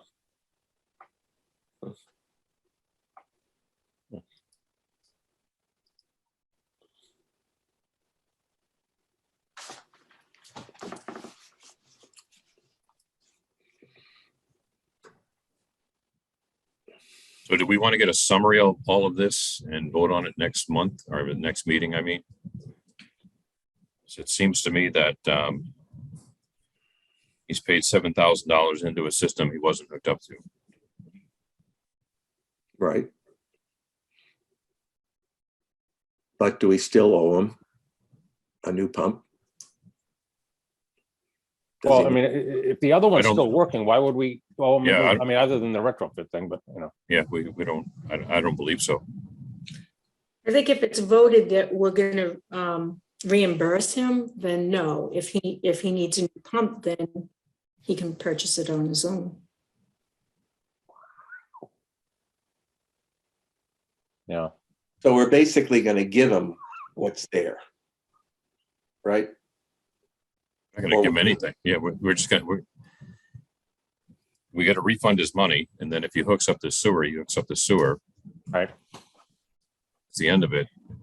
He was supposed to sign those releases on the grinder pumps to where all the homeowners own the grinder pumps now and have to pay for their own maintenance on them. So he should have had, he should have filled out one of those on the grinder pump. Yeah, I still have about 60 of them that did not Yeah. sign. And that could be a condition of getting the refund. Yeah. He's asking us to treat him as like everyone else, and everyone else had to sign that release. Right, but he's not asking us to, it seems to me he's asking us to pay me for what you billed that I didn't use, and then the current amount. Yeah. And I don't think and he says, I'm gonna connect it up now. It's interesting if in fact it's connected already to the neighbor's property, but he wants to take it from his house down to the street. And is there a connection at the street that he can go into? I think if he knows that there's a legal easement, a utility easement across his neighbor's property, that he would just use that. I mean, he would just connect run a 4-inch line from his house to the grinder pump and be done with it, rather than have to chip through ledge all the way out to Hull Street and make a new tap on the sewer. Right. So I think it's eye-opening that there's an easement, and that if it is there and the pump station, it would be easy work to connect, the 10 or 15 feet from his house to the pump station, rather than run a brand new line out to the street. And I would only assume that he would opt for that, if it was all legal. And that's separate, from what he's asking us to do here. Right, the abatement is one thing, and then his intention to connect, I said, if you do want to connect, you would need to submit an application with a plan of how you're going to connect. And whether it's the 10 or 15 feet to the existing pump station or running out to the street, that would be something that would come in with an application. I think the EDU is waived because he's already paid the full betterment, but that's. And he needs to sign that grinder pump waiver.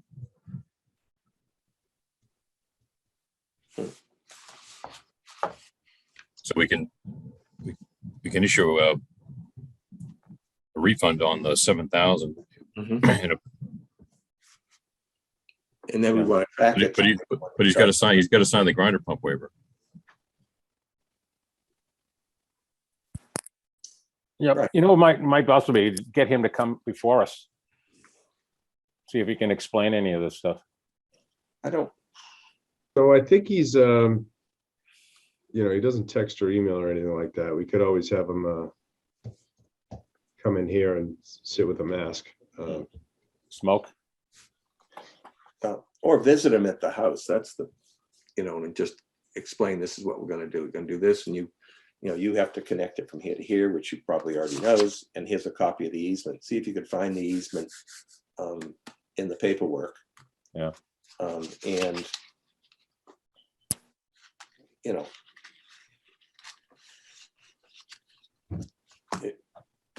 you just have to take it one step at a time and just have him connect on, so that he's now a paying customer going forward, and everything is fine.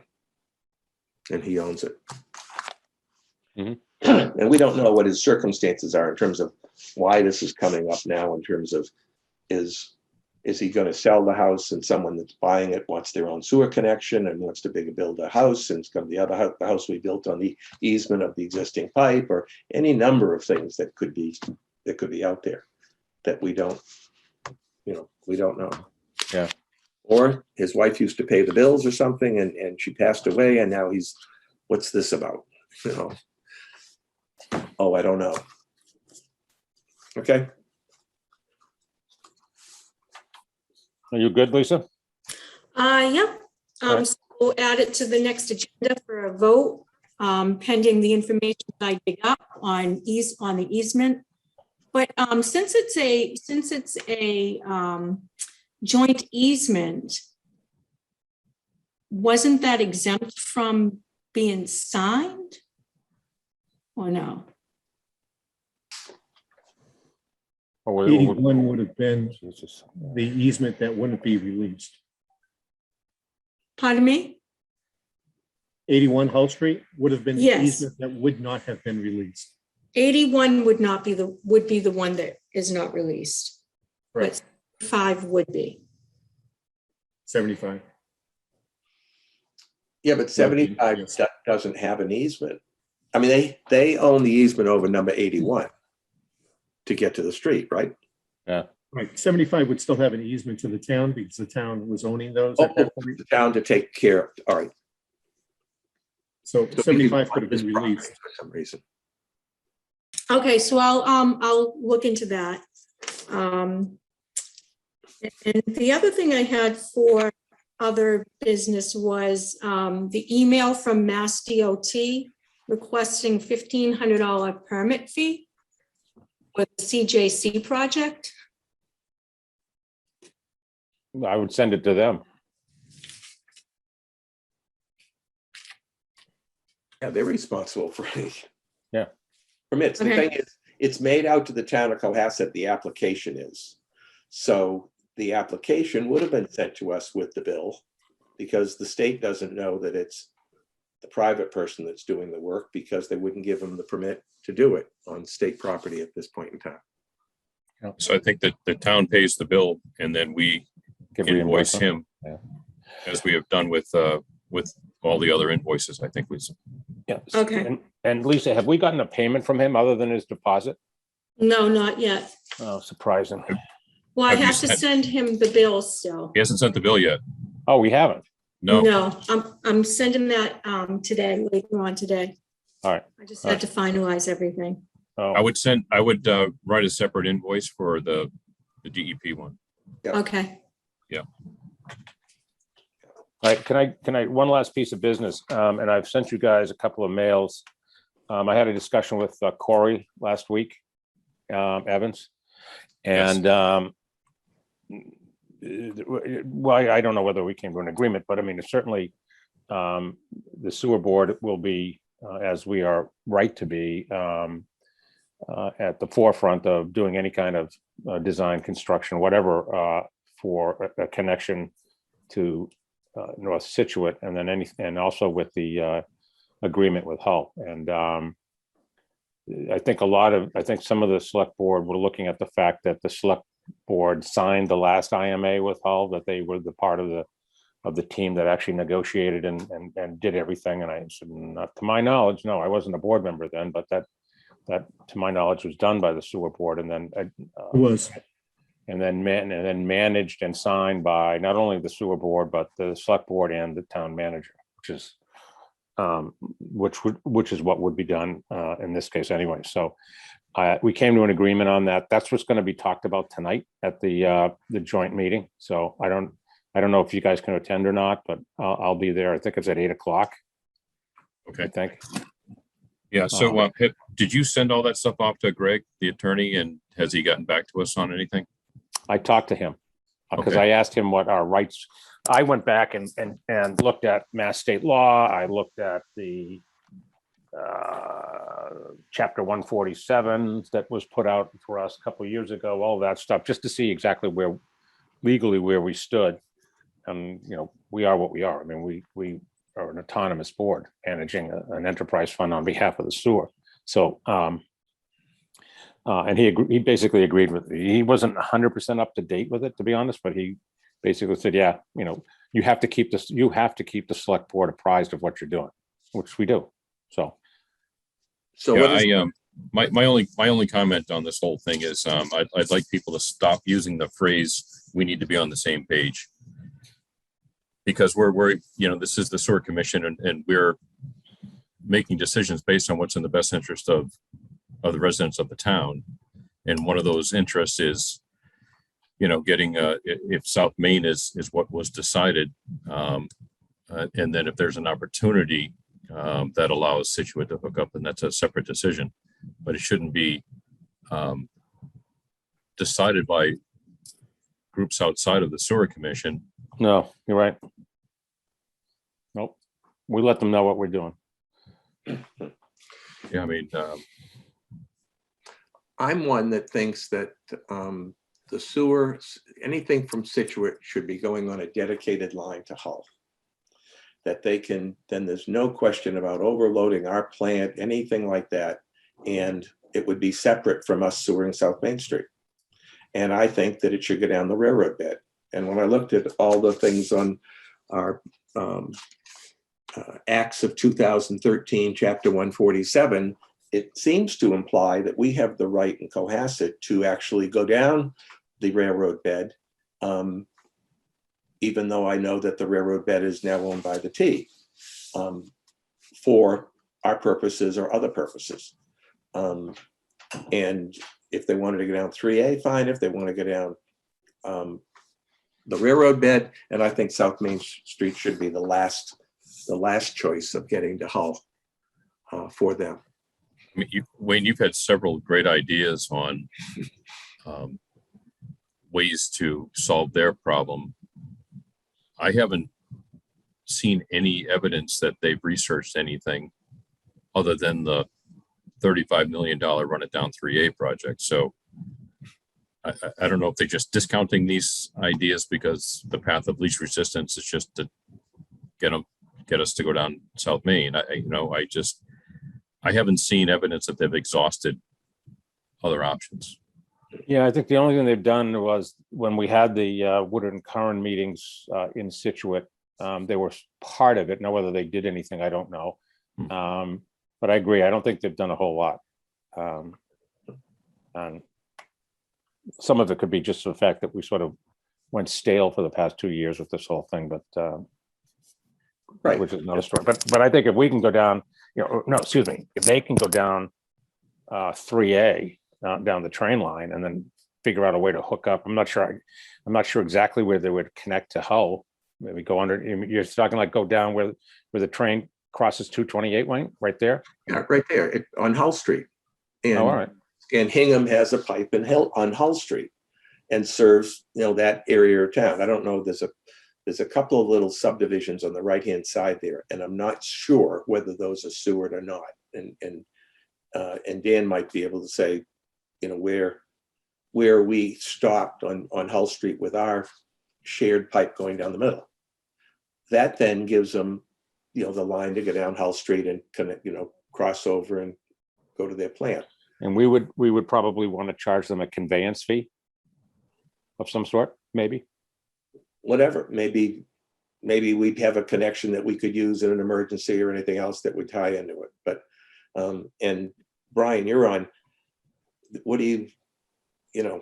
Yeah, so the Hull Street sewer ends just about the property where we were just talking about, 75 Hull Street. So that's at the top of the hill, just past Lambert's Lane. And then you have, I don't know, maybe a quarter mile down past Glastonbury Abbey, you have Fisher Road, Cedar Street. Yeah. And I think then you're at the train tracks. So that area is not on sewer. It ends right there at Lambert's and I think Pine Street, and it's 75 Hull Street area. Right. But that is, by not having the sewer in the street, it means that, and I think that's a gravity line, right? Down to North Cohasset. The upper portion there is actually pressure, where we were talking about, because it goes off of the old Hull Street extension. But we do tie into the gravity line that belongs to Hingham, but the capacity of that line and the capacity of their pumping station is somewhat limited. So my gut feeling is any significant extension would have to go all the way to Hull.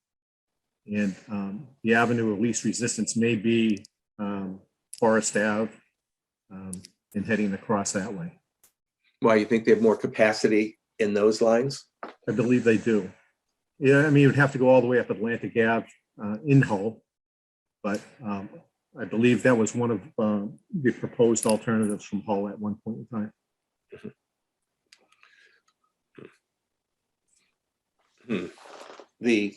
One of the things in their proposed agreement was to have us put a new dedicated 6-inch line from North Cohasset right to their treatment plant. And that to me is millions of dollars.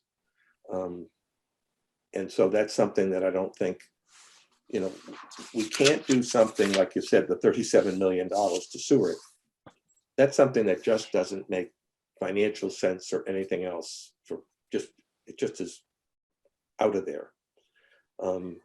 And I think there's fear on my part that there are, just bringing 180,000 gallons down and tying it into our plant is, we don't know what that's going to do in terms of, we can't treat it right now. And how do we put it on a line now to go to Hull and have it bypass our plant? We're not built to do that. We can't. Are we going to go ahead and build pressure lines to the village?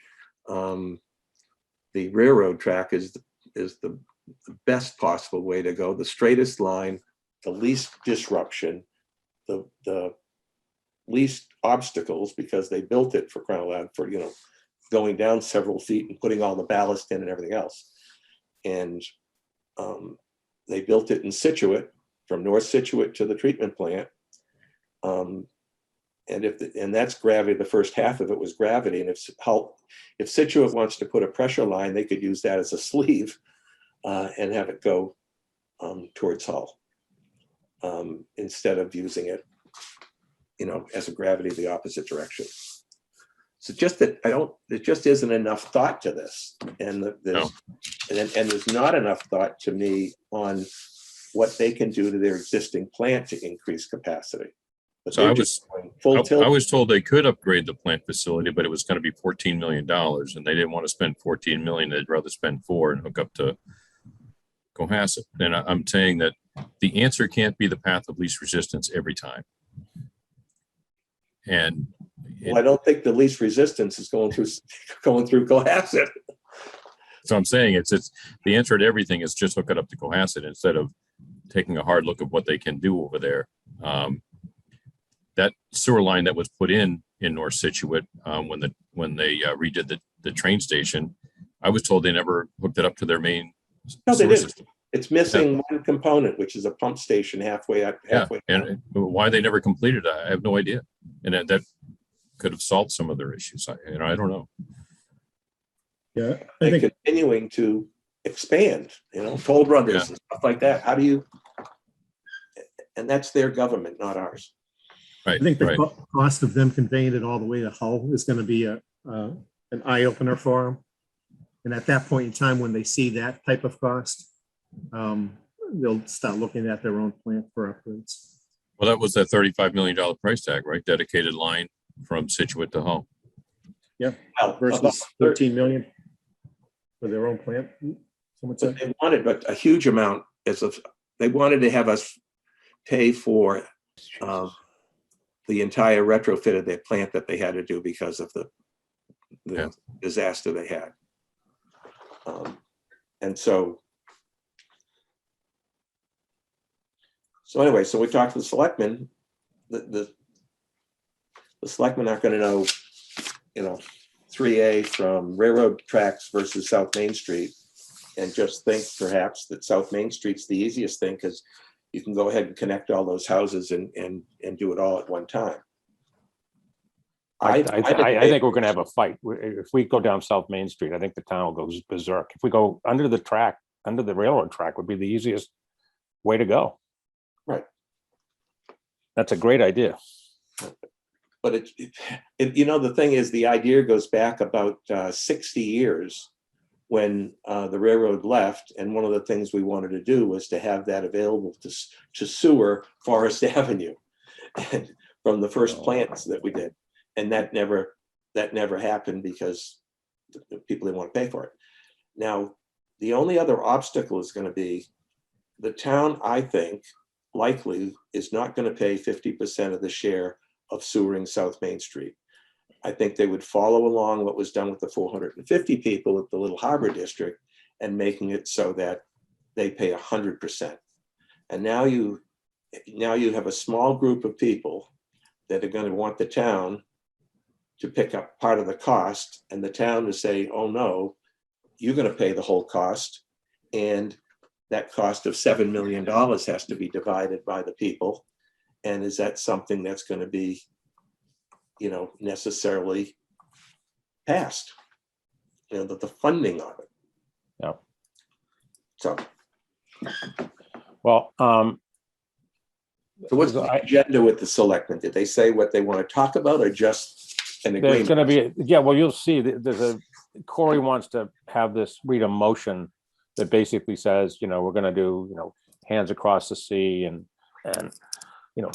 that we basically will take the leadership of it and give them regular updates and all that kind of stuff. So Brian, you got your hand up? Yeah, thanks, Bill. So just a couple of, I'll maybe in the background tonight, but just some facts. So the IMA with Hull expires in 2028. So I've heard the town manager came to us last month and said not to focus on it. We've got plenty of time. No, so I'm just saying, I've heard the date 2026 out there because there's a couple of dates. I think when it was started getting drafted, it was like 1996, but it's 30 years from 1998. So it's 2028.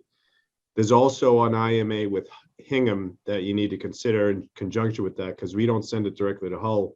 We send it to Hingham. Right. pump station, and they pump it to Hull. So there's another IMA there. That's fact two. Atlantic Ave was in Hull was just sewered in the last couple of years because I work with the Straits Pond folks over there, and I'd bet a lot of money that they didn't size it for conveyance. It's probably just a line to a dead end on the Cohasset side. And just on the train tracks, there's federal regs, and having done some work around the railroads, it may be cost prohibitive to do repairs and stuff in the railroad layout. And I know that's a Situate thing you're talking about, but going in there isn't just I think an approval from the T. You'd probably they'd have to get some federal permissions or something like that. And Yeah. just working in and around the fouling area, which is 15 feet outside of the rail, the details are astronomical. You have to get flagmen, and it's multiple $1,000s a day just to work within that area. So those are things I just wanted to bring up for points if they come up tonight. All right. Well, Thanks. yep. All right, guys, I've got to go. I'm late for my 12 o'clock call, so by a little bit. Does anyone else have something quick they want to deal with, or it's good? No, but I think we need more from Situate on what they expect.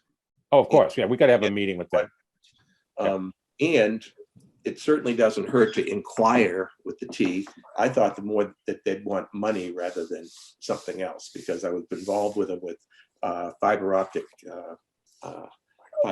things on some of the rail yards. So everything was related to money.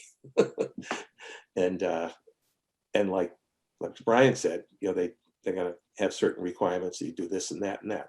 But that would be a project that you dig on weekends, because the train could stop on weekends, and you could pay them whatever money they would be getting if they had riders in the trains, which they don't have many of. Right. Well, we don't have to worry about paying them. So that's somebody else's deal. No, but it's just that it should be looked at as an option. Yep, I agree. Not be, and the same way with 3A. You want to go down 3A, figure it out. And It'd be nice to. I'd like to get a list from them of what they looked at comprehensively and what the costs were and what the decision tree was to move on to something else. I think as we've said before, I'm probably not the only one. I think sewering 3A opens us up to becoming the next Natick or Hingham or something like that. We'll have Avalon, it'll be Cohasset Avalon instead of something else. So I think it'll too much development, my opinion. Well, and then of course the fourth option is for us as a remote plant, in the Beechwood area, or somewhere else that there's some property, and I don't. But the fifth option is for Situate to put a remote plant themselves, if they want to, and let the developers pay for that. They have land, more than we do. A lot more land. So, okay, I make a motion to adjourn. Paul Kears, second. All in favor, Bill McGowan, aye. Kears, aye. All right, thank you, guys. Thanks. All right, see you tonight. Yep, bye. Bye, everyone. See ya. Hi, everyone.